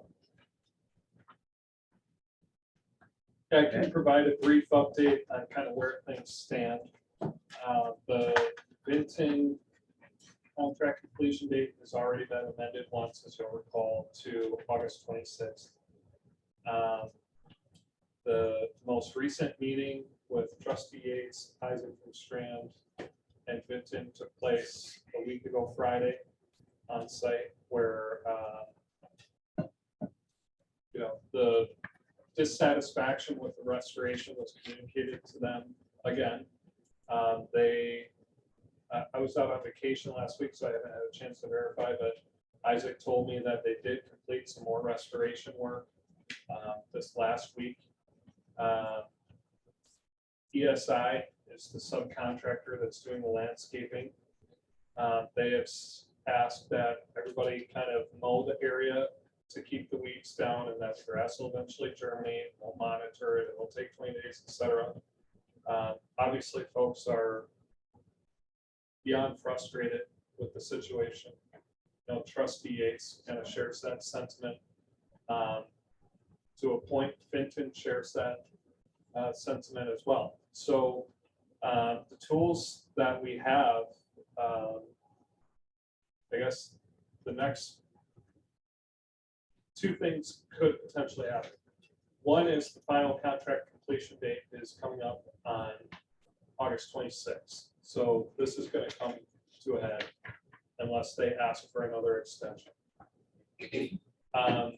The tool that we have is we can give the contractor a formal written notification of defective work. And what that sets into motion is giving them that written notification, gives them 2 weeks to correct the defective work before the village then has the right to go out and hire their own contractor to do the work and then deduct that from Vinton's contract. So that option has been discussed with Vinton, and they know that that's a possibility. Obviously, when you go down a road like that, that gets into somewhat of the legal aspects of the contract, so that shouldn't be taken lightly if the village is interested. Basically, if the village wanted to do that, it would be by the end of this week that the written notice would have to be issued so that there's a genuine 2 weeks before the final contract date happens. If that date lapses, that will present an interesting situation. The village is still holding a couple $100,000 worth of retainage from Vinton, just based on the need for them to complete the restoration work. So if it doesn't get completed by August 26th, the only other course of action would be to give them a change order and to extend the date again through the fall. Now, they claim that they will, that they've come back and reseed it when it needs to. They're monitoring everything. They're going to come back again in a couple of weeks, and if anything hasn't germinated, they will replant it again and monitor it. But that's kind of the same cycle that we've been in here for months and months and months. Lately, they're kind of stating the obvious, which is this is not a great time of year to get a new grass seed established. But nonetheless, just wanted to present that's where things are at. Those are the two options. One is kind of more along the lines of dropping the hammer. The other one is extending the contract date, unless the contractor is able to correct this within the next 2 weeks. Couple of things I'd like to add to that, if I may, Ben, is 2 weeks ago today, I had discussions with Isaac and Emily, and the first step of kind of that process was issuing them a verbal warning of defective work, which precipitated some prompt action and led up to the meeting on Friday to use some specific sites around the village where we noted some obvious deficiencies to show them examples of problem areas and the types of things that we were having a problem with. So the first step's already been taken.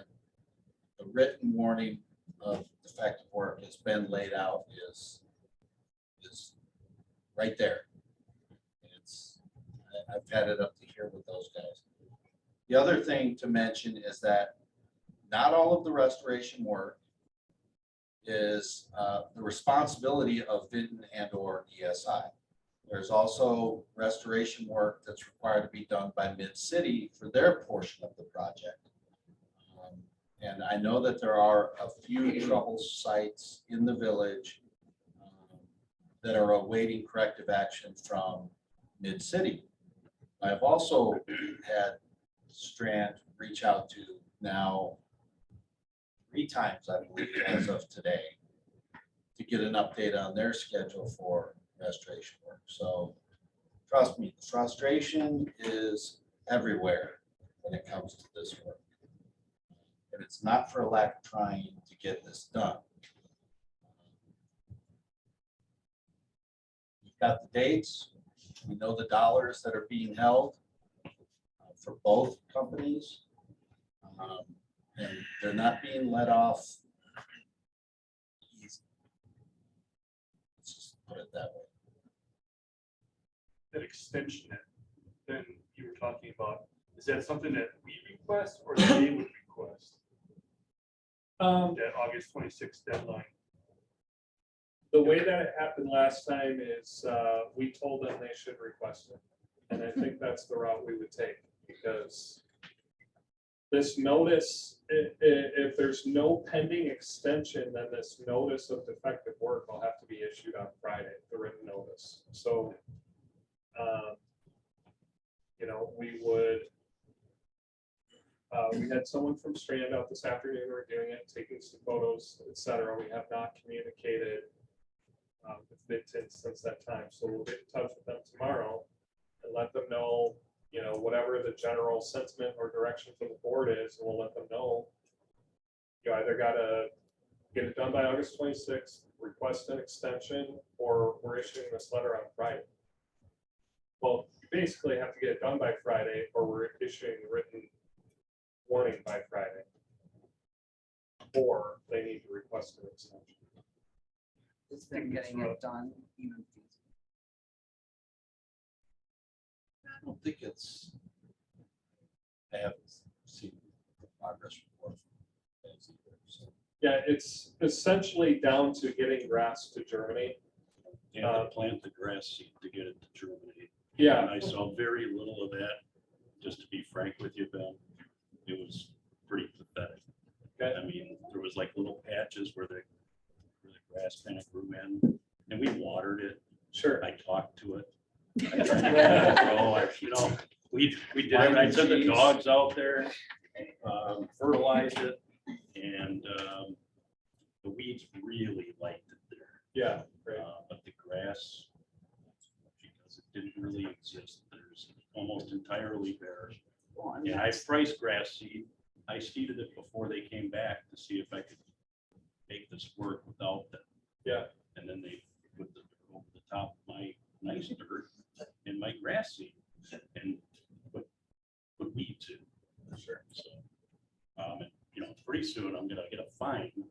Yeah. For having these noxious weeds in the front of my yard. Over a foot. Yeah.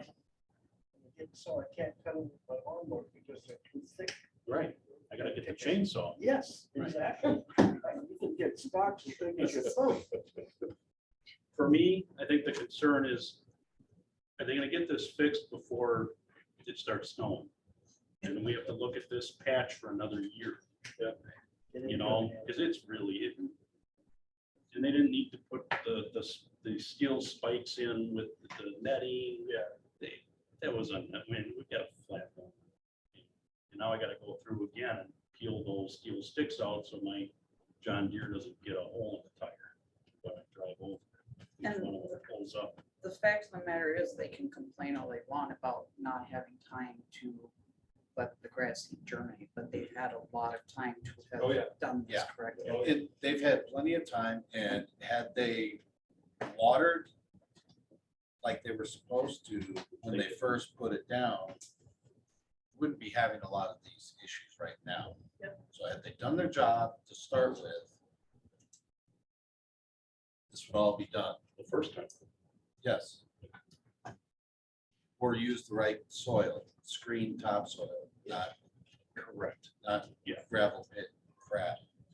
I'm also told that one of the challenges here is that because of the federal funding, even the landscape company has to be a union company. So there's not a lot of companies to select from. It's not a commentary on union or non-union, they're not performing, period. So one thing that Isaac advised we might have to look into if the village does tend to hire someone else, again, since it's federally funded, the village might have to find a union landscape company, which is not a ton of knowledge there, but I don't think they're as common as other trades. The plumbers just plant grass seed. Vinton said, actually, before they looked for someone else, they would just have their own guys do it. It's not rocket science. Right. Could be non-union, you just gotta be the prevailing wage. Right. Any further thoughts? I've discussed it with them. What should our course of action be? Should we have this letter drafted, ready to submit by Friday, Ben, do you feel, or? Seems prudent to me that, and Patrick, I'm curious your thoughts, so basically tell Vincent, like, one of three things needs to happen by Friday. You get it done, meaning the reseeding, to show some good faith that you might actually meet the August 26th date. You request a change order to amend the date again, or the village is going to send this letter. Notice it's effective work. If we wait to send the letter, how fast can that be drafted? Is that done by council or is that done? That's done by Strand. Oh, okay. So it's kind of already queued up. to be Okay. honest with you. Okay. It's pretty standard language Goes on referencing the contract. Stamp is on it, right? It's dropped in the box. Okay.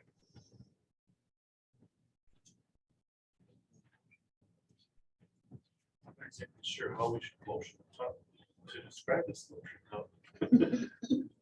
I guess maybe something along the lines of Hector can comment on this, of the village board allowing me to continue to work with Strand to evaluate their performance and throughout the next few days, you can determine whether or not they're making good faith efforts to meet their obligations. And give you the authority to initialize the next step if so needed. Right. Okay. Are you fine with that? Would that be appropriate, Hector? That can be done. Delegate the authority on behalf of the board to trustee Yates to use his best judgment in conjunction with Strand to compel Benton to install the appropriate landscaping, either by an extension contract or in reality by the issuance of a default letter. I think, and the reason why I just limited it to two, even though three alternatives have been identified, is that we are in August. The rain we've had the last 2 days, in my experience, is very unusual, but the fundamental problem, as I see it, not just putting the seed down, but attending to it.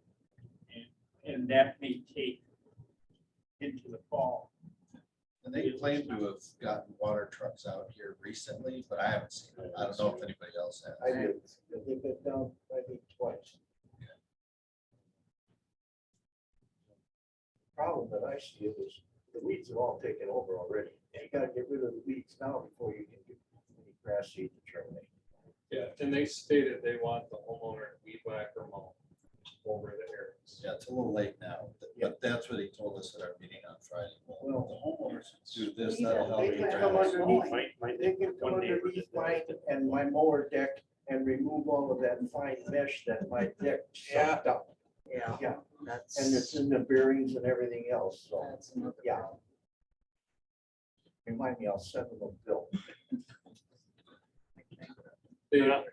I do want to add that Vinton also reported that Payne and Dolan will be back to address work at the following driveways: 7376 Bay Street, 20609 Forest View, 20642 Forest View. Well, I'll make a motion that we allow trustee Yates to be our contact point for Vinton Construction along with Strand Engineering to determine whether the restoration work for the water expansion for the lawns has been properly initiated and finished to your expectations as a village representative. We've got a motion and a second.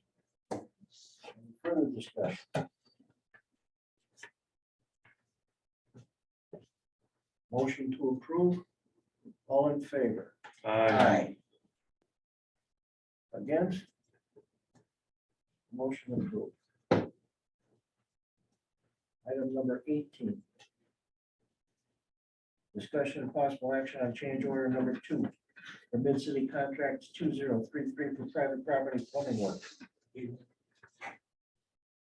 Right, so the work items in the change that are listed first, that total value in $24,060.96. These are items that they had previously brought to my attention and the attention of the Corey Grant Fund Committee through the RFI process, and they were given authorization by the grant committee to go ahead with these so we're rolling that into here. The primary objective is to extend their contract date, both their substantial and final completion dates. They were previously extended through the end of July because of some of the challenges previously discussed at some of the commercial properties. They're still working on those, and they're still willing to honor their price. You may recall that the village board decided toward the end of December or in early January, that they were willing to let Mid-City continue to do the work as long as they were willing to honor the unit prices. Unless, otherwise some of these extenuating circumstances that have been approved by a case basis by the grant committee. So this would reflect a change in the substantial completion date to August 31st. And that would be getting all of the final connections and well abandonments done, and then September 30th for final completion, which would capture any restoration work. And given what we know is remaining, do they feel or do they concur with that date? Yep. And this is the additional 24,000, is that to encompass the 5 trouble properties that were mentioned in Dan's email today? It is not. These are previous ones that they were authorized to move ahead on. There are more properties that have some of these unforeseen conditions that present challenges to them. The kind of way that we've been going with those is they'll ask for authorization to do, for example, time and materials up to a certain dollar amount. But then they'll invoice for actual, and then those dollar amounts are what the actual values are what end up in the change orders. Right. And do you run those through the quarry committee first? Yes. Yep.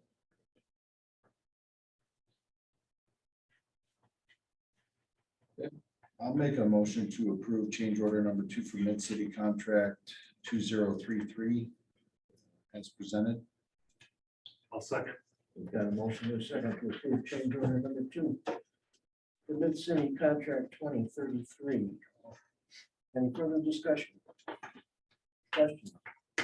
All in favor? Aye. Opposed? Motion carried. Item number 20, discussion possible action on pay application number 7. Actually, 19. 19. Thank you. Discussion possible action on pay app for Mid-City for well facility project. Think, didn't we already sign and submit this one? Brenda and I have admittedly Ben, is this the one you sent me or is this the one Somebody- that Isaac sent? changed order. Somebody sent. Yeah. Yep, good question. This, let me just check one thing.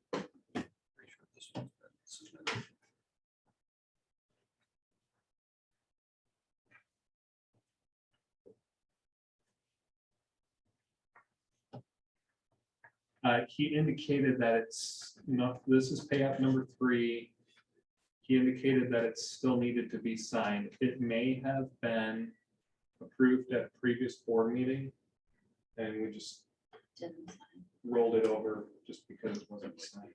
Dated 6/28. We approved this, I believe, at the July 12th Yeah. board meeting. And I'm pretty sure I signed it right after that meeting and it's floating around somewhere, but that's Okay. fine. I can sign it again. Yeah, okay. Otherwise, it's a simple no action. Yeah. Required. I guess I'll make a motion to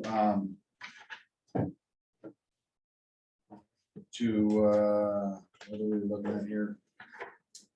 To approve payment of contractors payment application number 3 for Mid-City Corporation in the amount of $60,678. $60,678.74.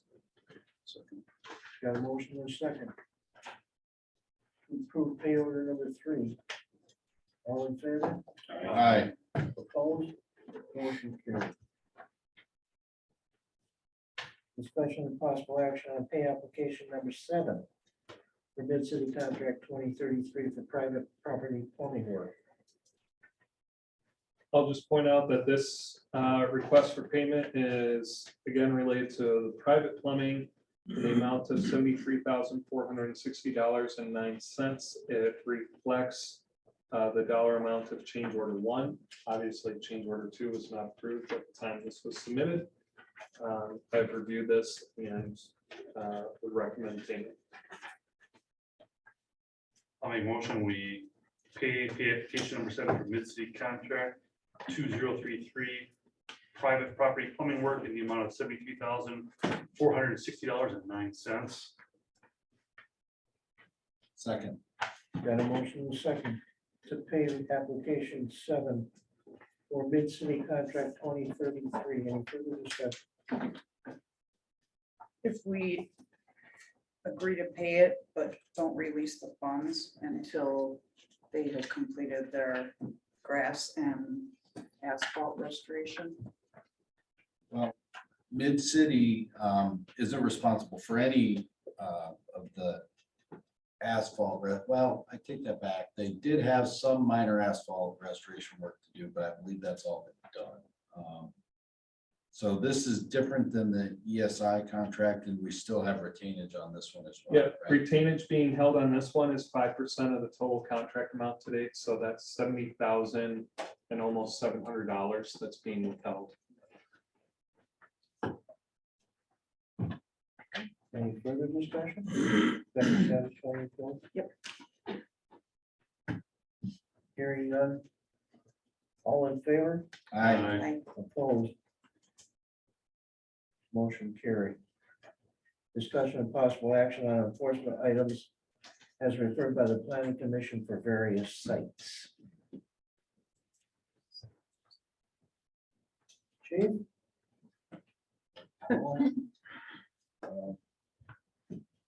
Are we prepared to speak on this one? You've been with the inspector on a couple of these sites, have you not? We've talked about, I did the inspections. I drove around that day. There was no reason for him to be along at that point. To have 2 of us out there.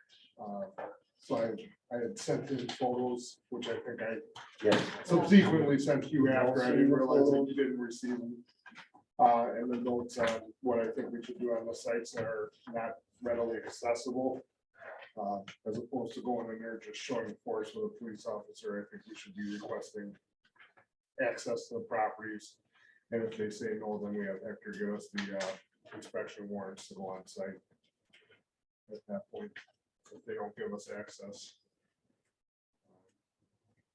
I think we had enough pictures of the one site up off of Town Line Road that action could be, or letters could be written on that at any time.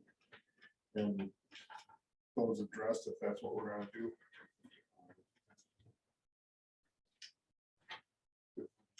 Sorry. For reference, I have the following notes that I took from the plan commission meeting a week ago Thursday. So Artistic Stone, which is on Town Line Road, the plan commission gave them 60 days to come up with a plan or to be issued a citation. These are just my notes, not the minutes, so forgive me if it's slightly inaccurate. Then the following properties, which would be Marcy Farms LLC, Cheryl Cookman, and Juan Snyder Landscaping. Those are all the ones along the ATC corridor on the East Village border, north of Good Hope Road.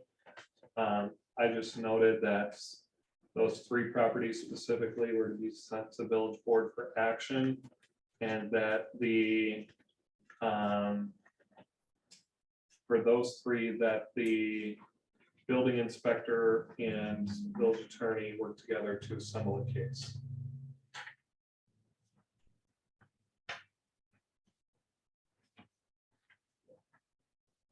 I don't know if everyone's got that packet in front of them. So I don't know. Regarding the minutes of the planning commission. Just real quick, I don't recall if it was referred to village board procedurally, because the village board has to concur with any of the enforcement stuff. Well, the reason why the plan commission is asking that you take action is that our municipal court has had relatively little experience with these kinds of matters. And the most that the municipal court can do is, once you find someone guilty of an offense, impose a penalty. And there are other avenues, such as going to the circuit court to basically enjoin people from doing certain things. For example, there was one property, I'm not sure if it's been mentioned here, where there's been trespassing on village land, there's been storage of unwanted materials on village land, and there's been less than a persuasive explanation for that behavior. I do not think that merely going to the municipal court is going to resolve that particular problem, because it has a history of people making overtures that something be done. I just want to add real quick from my notes, KCOM was the other property. Yeah. That the plan commission directed the attorney and inspector to assemble a case. Yeah, and that's a completely different type of situation where he's improved his property, but he hasn't done it without any stormwater management things in place, or drainage things in place, or firm plans beyond sketches on a napkin, basically. And then he flat lined to the building inspector. I've been out since the No, plan that's right. commission meeting, Okay. so I don't know. I talked to him last week, and he's going to be in touch with you because he's come up with a new plan. Is it Ron has? Yes.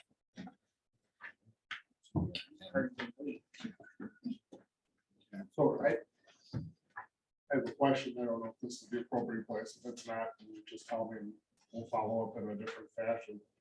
So years and years ago, Kevin Porter took over as doing code compliance for the village. And the building inspectors were taken out of that. It never happened. I was in charge. They're doing it together. Yeah. Yeah. Well, I talked to Bob today, and I guess we can contact, or I'm not, and again, I was just, I understand that, and I've worked with Chief Bell on a few things. We've gone on sites together, we've talked about things, I've gone out and looked at stuff, and we're working together on things, but this, it seems like we're pushing a lot of this back towards us, and that we haven't been doing for quite a while. We established a procedure with Kevin and Bob and Hector, and we cleaned up a lot of properties and stuff. Sure. So, Well, going back even further, when Bob Winters was the village president, many of these problems were present then. And the question was, what is the most appropriate way to do it? And they asked me basically, does the police department have authority to enforce these provisions in the village code?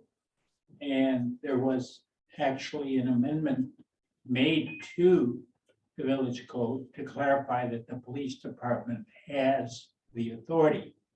Part of the problem, I believe, was that the compensation scale for the building inspector really was non-existent, that's my opinion, with regards to participation in code enforcement, because basically the fees that were paid for inspections basically were passed through to the building inspector, but there were no arrangements made for enforcement. And that's something that the board, in my opinion, needs to address. The best situation that I have amongst my municipal clients is where a complaint is referred to one or the other, building inspector, the police department. An effort is made for voluntary compliance. If there is a lack of voluntary compliance, then there's a consultation between the building inspector and the police department as to how to tackle the problem. In some cases, the issue is very fundamental. You can't get at the problem, you can't see it, in which case we encourage one or both to contact our office so that we can apply for an inspection warrant.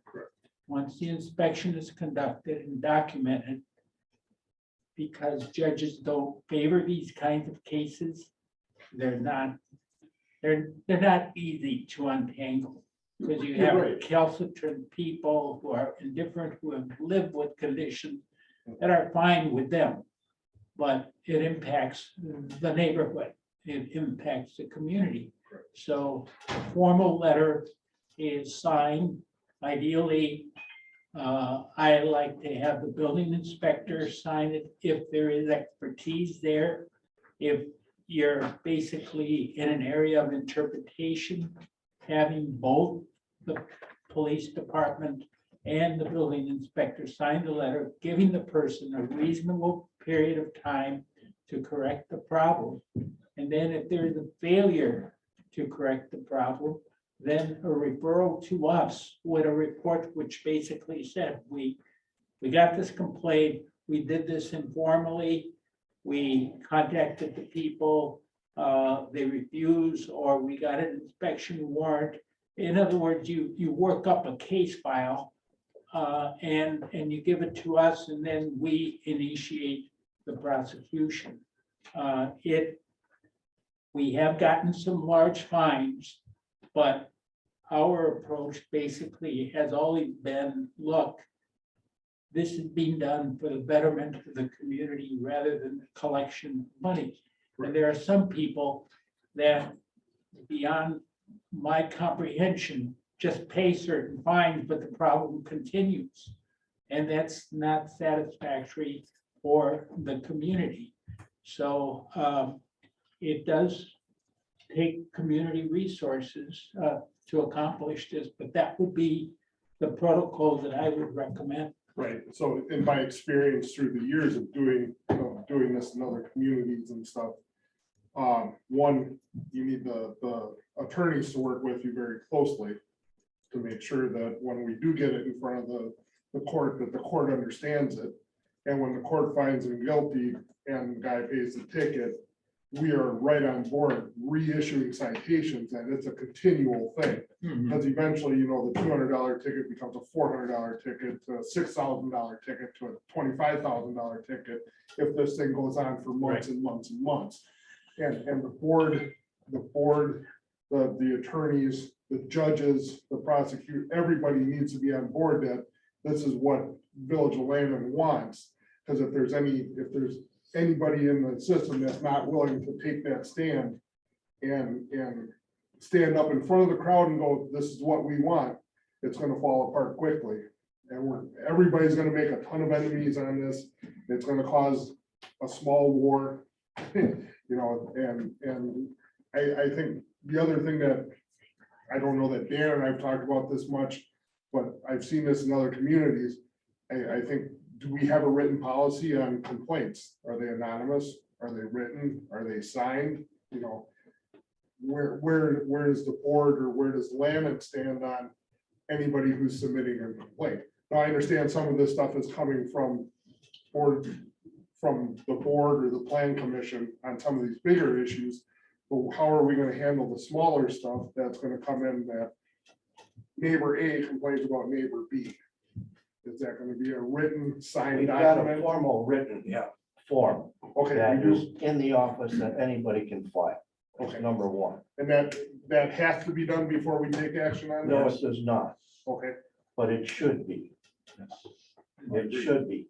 Anything that, as I understand our policies, anything that the police see that is in violation of our codes or statutes, they are obligated to act upon okay, as a code compliance officer. Now, if he needs to see you to talk about anything, it's also my understanding that he can go to you. Sure. And answer that. By the same token, it is also my understanding that you have the authority to go to him to seek his counsel and his accompaniment on any place. I don't think you need our approval. As an officer of this village, you have that authority.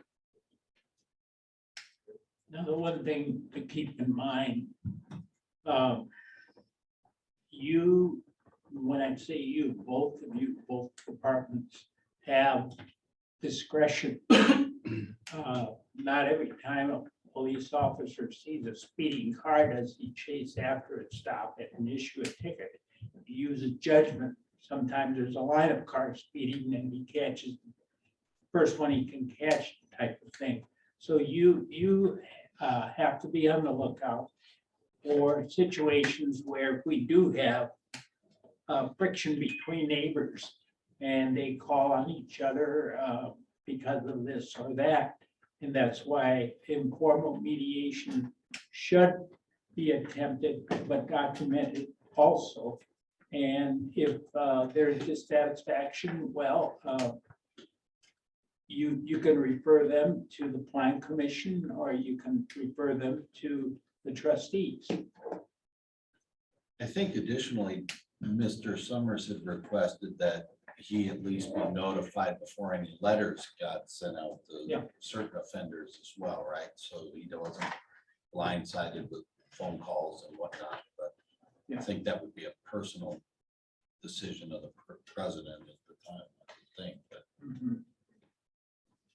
So what I'm hearing is that we've got various levels of understanding of how these new three agencies are going to work together, but do we not have a formal written plan of how they interact and then what's going to trigger punitive action and what's the punitive action going to be? Sounds like we need a policy. Our ordinance is complete, Patrick. Yeah, it's very good. Okay. We've used it for years. We've been, as Hector said, we've been successful in several court cases. Over $10,000. So we just simply need to start leaning on the ordinances Yeah, then. right. And clarifying the understanding with the different Yes. folks on I what, think the three what of the them should get authority together is. Yeah, and meet both the chief, the building inspector, and Hector, and define what their actual role is in the community and what they're to do, and according to what our ordinances are. so then the last missing piece of the puzzle that I'm hearing is that we need to come up with some sort of funding mechanism for the inspector because he's not being compensated for that kind of activity. And when I was doing it, we had an agreement, we paid him $85 an hour for non-building inspector, where he wasn't covered by a permit. So he would go in and do the inspections and write a report and or maybe end up testifying. That's 50 an hour. son. I don't, we let the three of them talk it out, and then Hector and the building inspector can come back to us at a future date with some kind of monetary compensation. Yeah, or you can prepare a proposal for us, Yeah. I think. Yeah. And present it to the board in terms of how you feel that should be monitored and tracked and billed. It's easy enough, right? But that shouldn't stop any enforcement action now. We don't want to wait, right? Oh, I don't have a problem with it, it's just. We're trying to figure it out. I wasn't, this kind of came up out of nowhere to me. Right. Yeah. I was, when Bob and I were talking about all this type of stuff, we weren't doing this. That was my understanding, other than assisting when requested from the police department. We don't have many inspections going on these days anyway, do you? Not at all. A year or two more and then we won't. And the point that was made a moment ago is very well taken. There's got to be close work between your team and the legal end of it. We have an attorney that is starting to assist me on a number of municipal matters, not only here, but elsewhere, Trace Hummel. And recently, we've assigned Trace to attend to municipal court on a regular basis. So he would be the primary contact, but he does a certain amount of trial work. So in the event that he's not available, I would be the fallback backup person in that regard.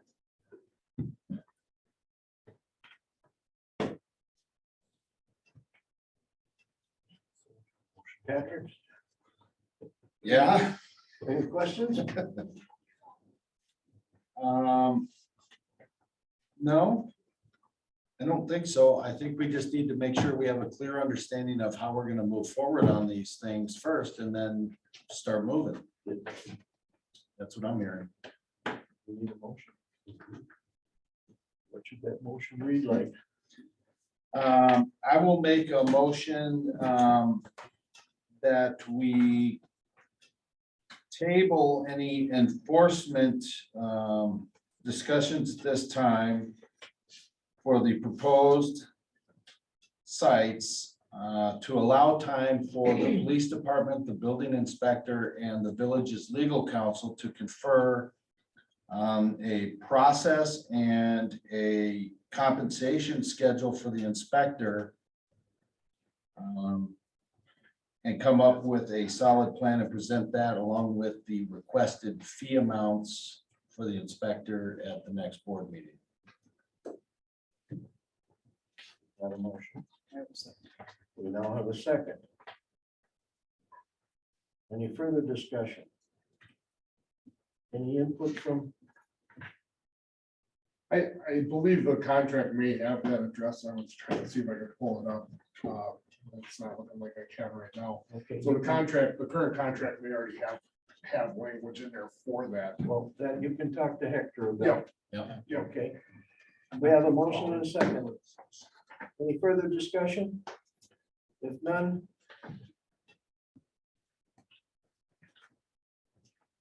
I have a motion. And approve Motion to approve? All in favor? Aye. Opposed? Motion carried. Discussion possible action on parking proposal as referred by planning commission. You're familiar with this, Ted. Yeah, and Ben can probably speak up a little bit too, but as many of you probably already know, as part of the ARPA committee, we started investigating some possible streetscape opportunities and things like that. And Mr. Wood reminded us in some discussions that I was having with him that some of this type of work has been identified as TID project plans. We heard quite a bit about that earlier from Mr. Costin from Ellers. The firm that was recommended was Parkitecture. You'll recall, I think, was it the planning commission or the village board that decided we should have a smaller 3-person committee to work out some scoping issues initially with some people to kind of start to solidify this idea conceptually.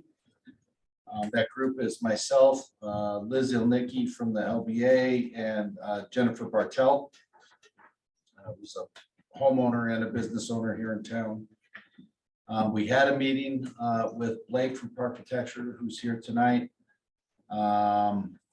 So a few weeks ago now. Spent a fair amount of time, about 3 hours, looked at some maps, looked at the TID proposals, walked around a little bit, drove around a little bit. And what we requested was that he provide us with a broad multi-phase approach to some streetscaping, beautification, improvement type concepts within the village. So what he presented to us, I believe, was exactly that. You've got it in your packet, and I guess Blake is here, and what, Ben? Yeah, Got something? I'll just tie this together to the presentation from Ellers on both the TID map amendments and the TID plan amendments. The TID plan amendments bring the total dollar amount in the plan, again, plan not budget, to $600,000 for streetscape type improvements. There were other individual property incentives that Bill said was pretty broad. One of the rules about TID is if you do any improvements on private property, that specific property has to be in the TID, which is further reason for some of, why certain properties were included. Because if you ever want to use any of the TID money as a tool to do any kind of beautification or streetscape outside of the right of way and on private property, then it makes it available for such purposes. So I think the general direction from the Plan Commission going back several months was they really like the idea of having a cohesive plan at the onset of this, so that, as funds come available to do specific things, whether that be TID or ARPA or private or whatever, that it was all moving in a cohesive direction that went through a process with involvement of the Plan Commission board and public. So I know that the Plan Commission had a lot of questions on Blake in particular and what Blake does and perhaps the reasoning behind some of the scope. So Blake is here to kind of discuss that. One of the other things I forgot to mention that I'd like to add too is, the other nice thing about moving forward with developing a plan like this is that a lot of we've talked a lot about the Wisconsin Economic Development Corporation. We've talked about things like facade improvement grants, and there's a lot of funding mechanisms out there that I think could be made available to businesses and property owners. But a lot of those really kind of require some a cohesive plan that they can show that they're, applying for, or that there's a vision at least that's defined. And I think this helps kind of bring that all together and helps make that case and that argument for funding requests from some of these different agencies as well. Yeah, thanks. That was a good intro. I'll introduce myself. My name is Blake Tyson. I'm the principal owner and architect and planner for Architecture and Planning. We're based in Madison. So we are focused on planning and forward implementation design projects for public open space. We do a lot of park and rec projects. We do a lot of downtown beautification, streetscape projects, just like you're potentially looking at here. I've been practicing for 23 years in this field, so I've done this many times, all over the state and Midwest. I think one of the things that initially brought Ben to reach out to us is we're doing a very similar process with Thiensville and very similar scale with your scenario. So, we had a really great kind of start off meeting, and I got my eyes on your existing conditions, so I have a pretty good understanding of what you have, and I think at least from the small steering committee, have an understanding of where the potential could go. I want to reiterate that we are facilitators of this process. We are not coming and telling you what to do. We are trying to extract opinions and desires from members of the public and from you as the board as to what are the long-term opportunities for land. So again, we're here to collaborate and facilitate the process, and I'm happy to answer any questions you have about me, my firm, or our proposal.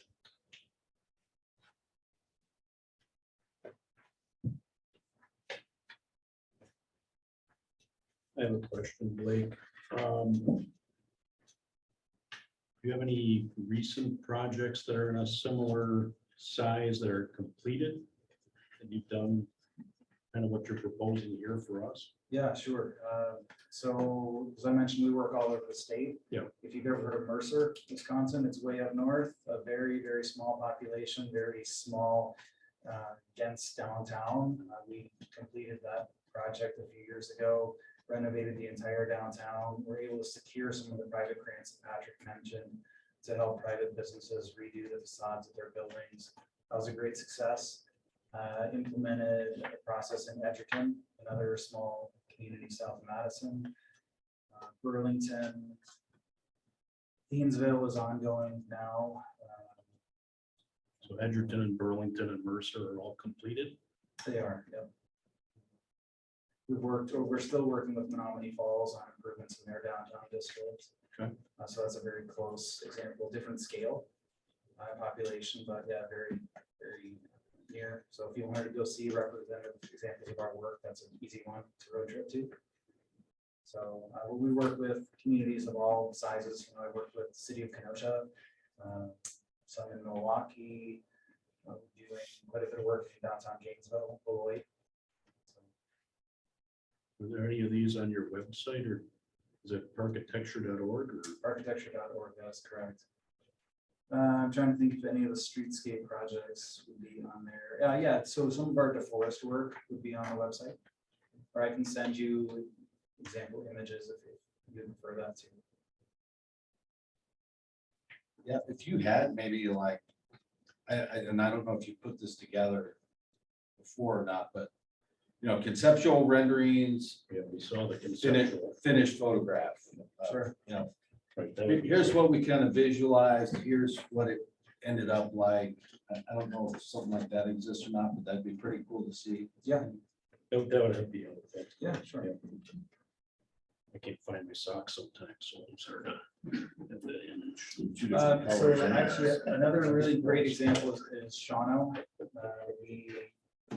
We're just wrapping up a fairly substantial downtown renovation project with the city of Shawano, actually in collaboration with Strand. So I think you may have seen some of those renderings. I did provide that early on. Yeah. And that's wrapping up here in 2 weeks. So I'll have some great examples of before and after. No, the renderings look really nice. I haven't Yeah. seen a completed project area, so. Sure, yeah, that's what I wanted can, to check out. get a sample for you. Thank you. And under this, these 5 areas, from my understanding, according to your proposal here, we could pick and choose if we, at this time, only wanted to do, of the 5 areas, maybe we pick 2 of them right now, and we can kind of a la carte it per se. Is that correct? Yeah, that's a great way to say it.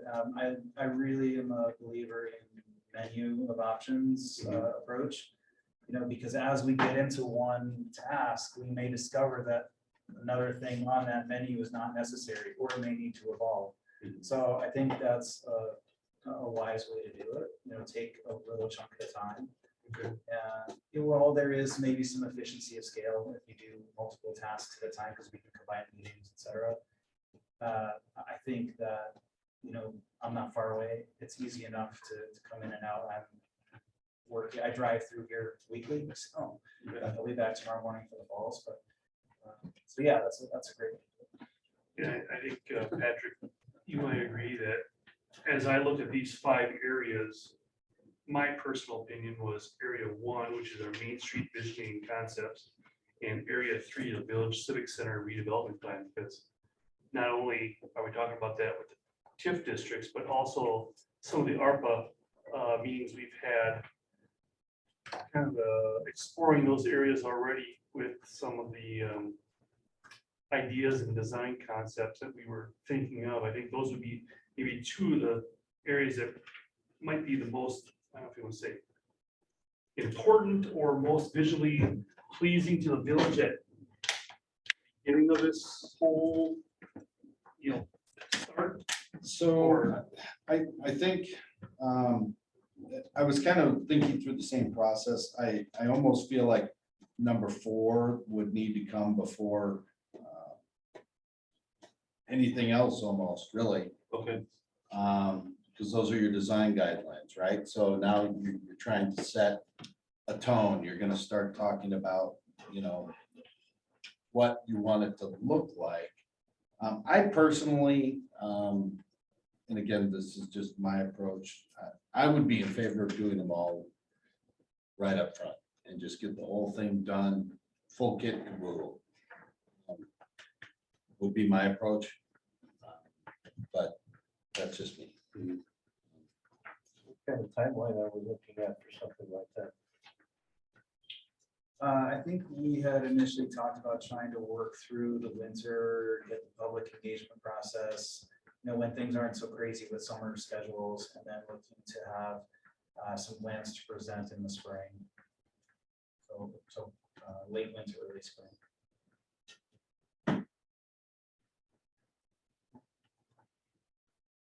So we'd be looking at possible action on it next spring, as far as installation, changing things like that. Up until then, it's just a general layout of the plans, correct?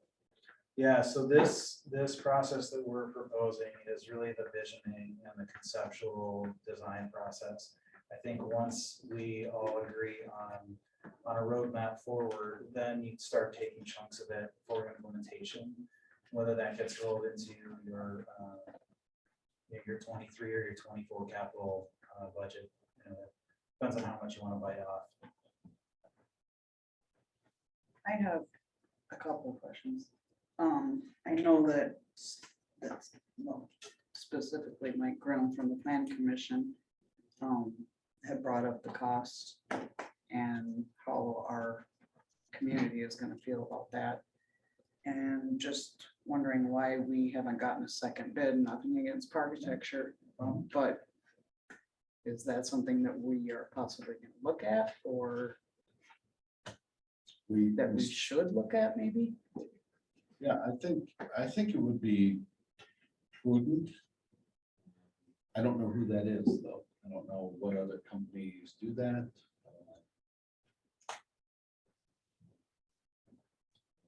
Maybe the 3-person committee can look into that and come up with some ideas.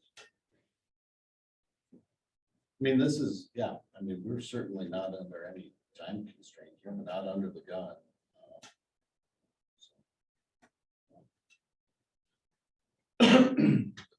So I don't think it hurts to have, different ideas and certainly with these kind of dollar amounts, different bid options. Sure. Patrick, I'm happy to, our industry is pretty small. We're all peers and friends in my competing firms, so I'm happy to share those names with you. Okay, That's of help. Saves you a little time digging around on the web. sure. And if we did all five, like Patrick was talking about, is there discounts involved with doing the all five at the one time?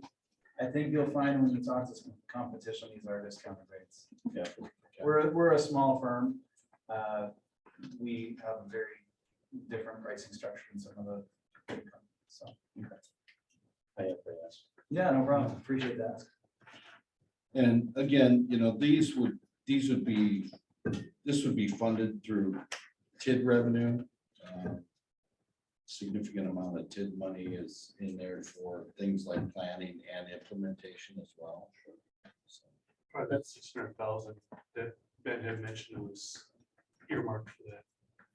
Yeah, I just wanted to point out, I don't think area 2, which is the Jakes Park concept plan, I don't think that would be TID eligible.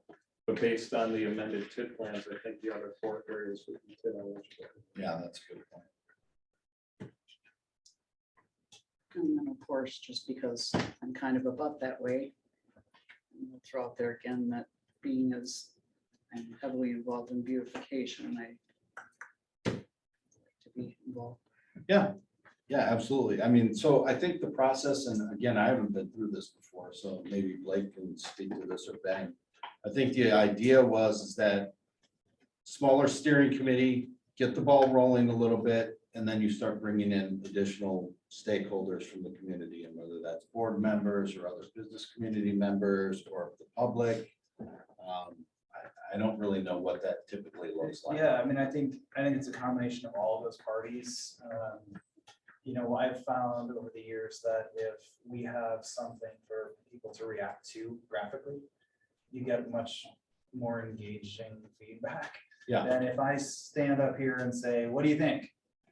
We hear a lot of crickets. So I would rather work with a smaller group, develop some sort of big picture ideas and concepts, and then bring in the business community, bring in the members of the public, and let's have a meaningful discussion about, does this stuff hold water?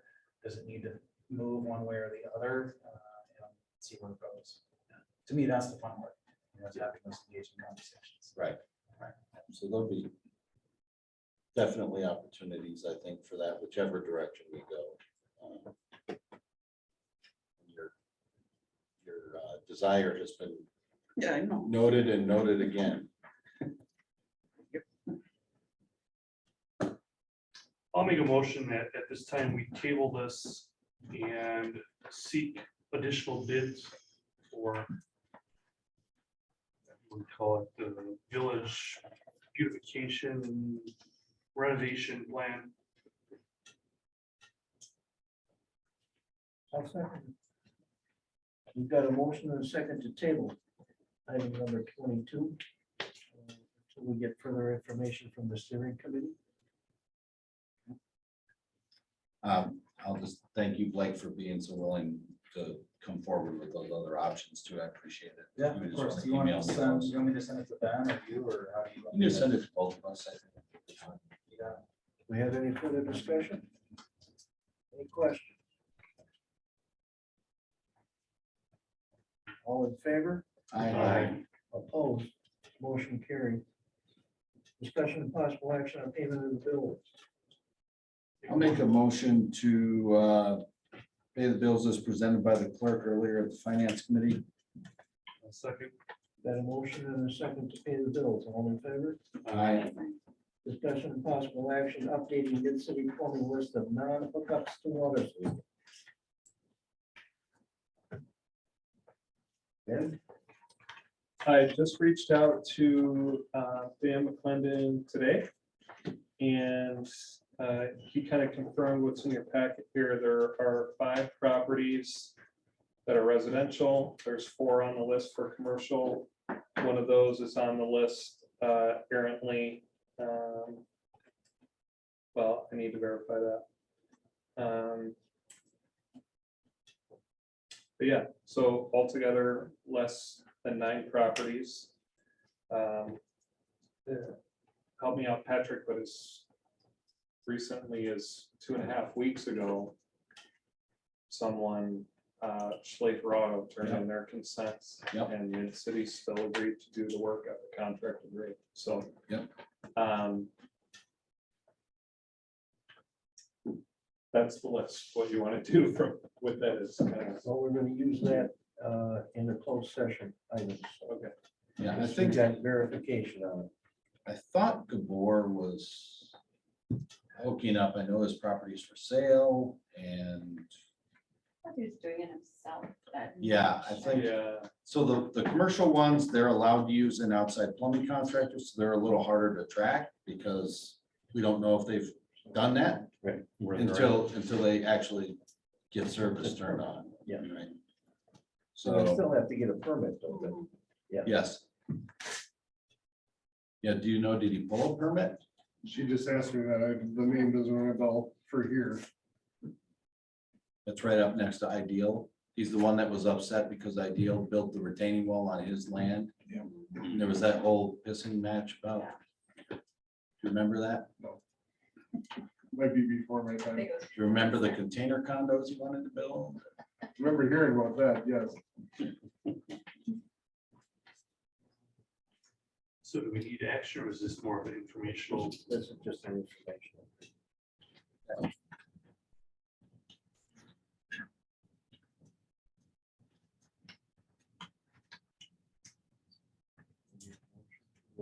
Cable. That's okay. Engineers report. Nothing further, Nothing from the engineer. Attorney's report. nothing further. President's not here. Item number 28, may convene into a closed session pursuant to Wisconsin statute 19.85, section L, section G, for the purpose of conferring with legal counsel with a governmental body who is rendering oral or written advice concerning strategy to be adopted by the body with respect to litigation in which it is likely to become involved in enforcing water connection sanctions with respect to properties in the village of Lannon who have failed to connect to municipal water as required by Village of Lannon Ordinance 74-157, generally and specifically the penalties provided in 74-157 and 1.114. Pursuant to Wisconsin section 1985, upon a motion duly made, may go into closed session to deliberate or negotiate the purchasing of public properties, the investing of public funds, or conducting other specific public business whenever competitive or bargaining reasons require a closed session, namely to consider information regarding the possible value of a village-owned lot, which is the subject of a possible sale. Yes, each of these motions has to be moved separately and then voted upon as a roll call vote. On item number 28, any questions or I'll make a motion to enter into closed session regarding item number 28 on the agenda. roll call? Second. Second. You have a second?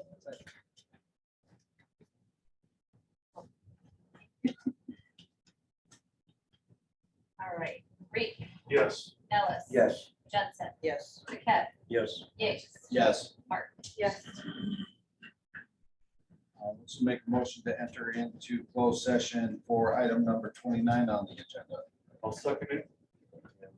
Motion and second for item number 29 to go into closed session. All in favor? Yes. Roll call vote, I'm sorry. Roll call vote. Ellis, Yes. Jensen, Yes. Paquette, Yes. Yates, Yes. Martin. Yes. Trustee Ellis, Mr. Ellis.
Can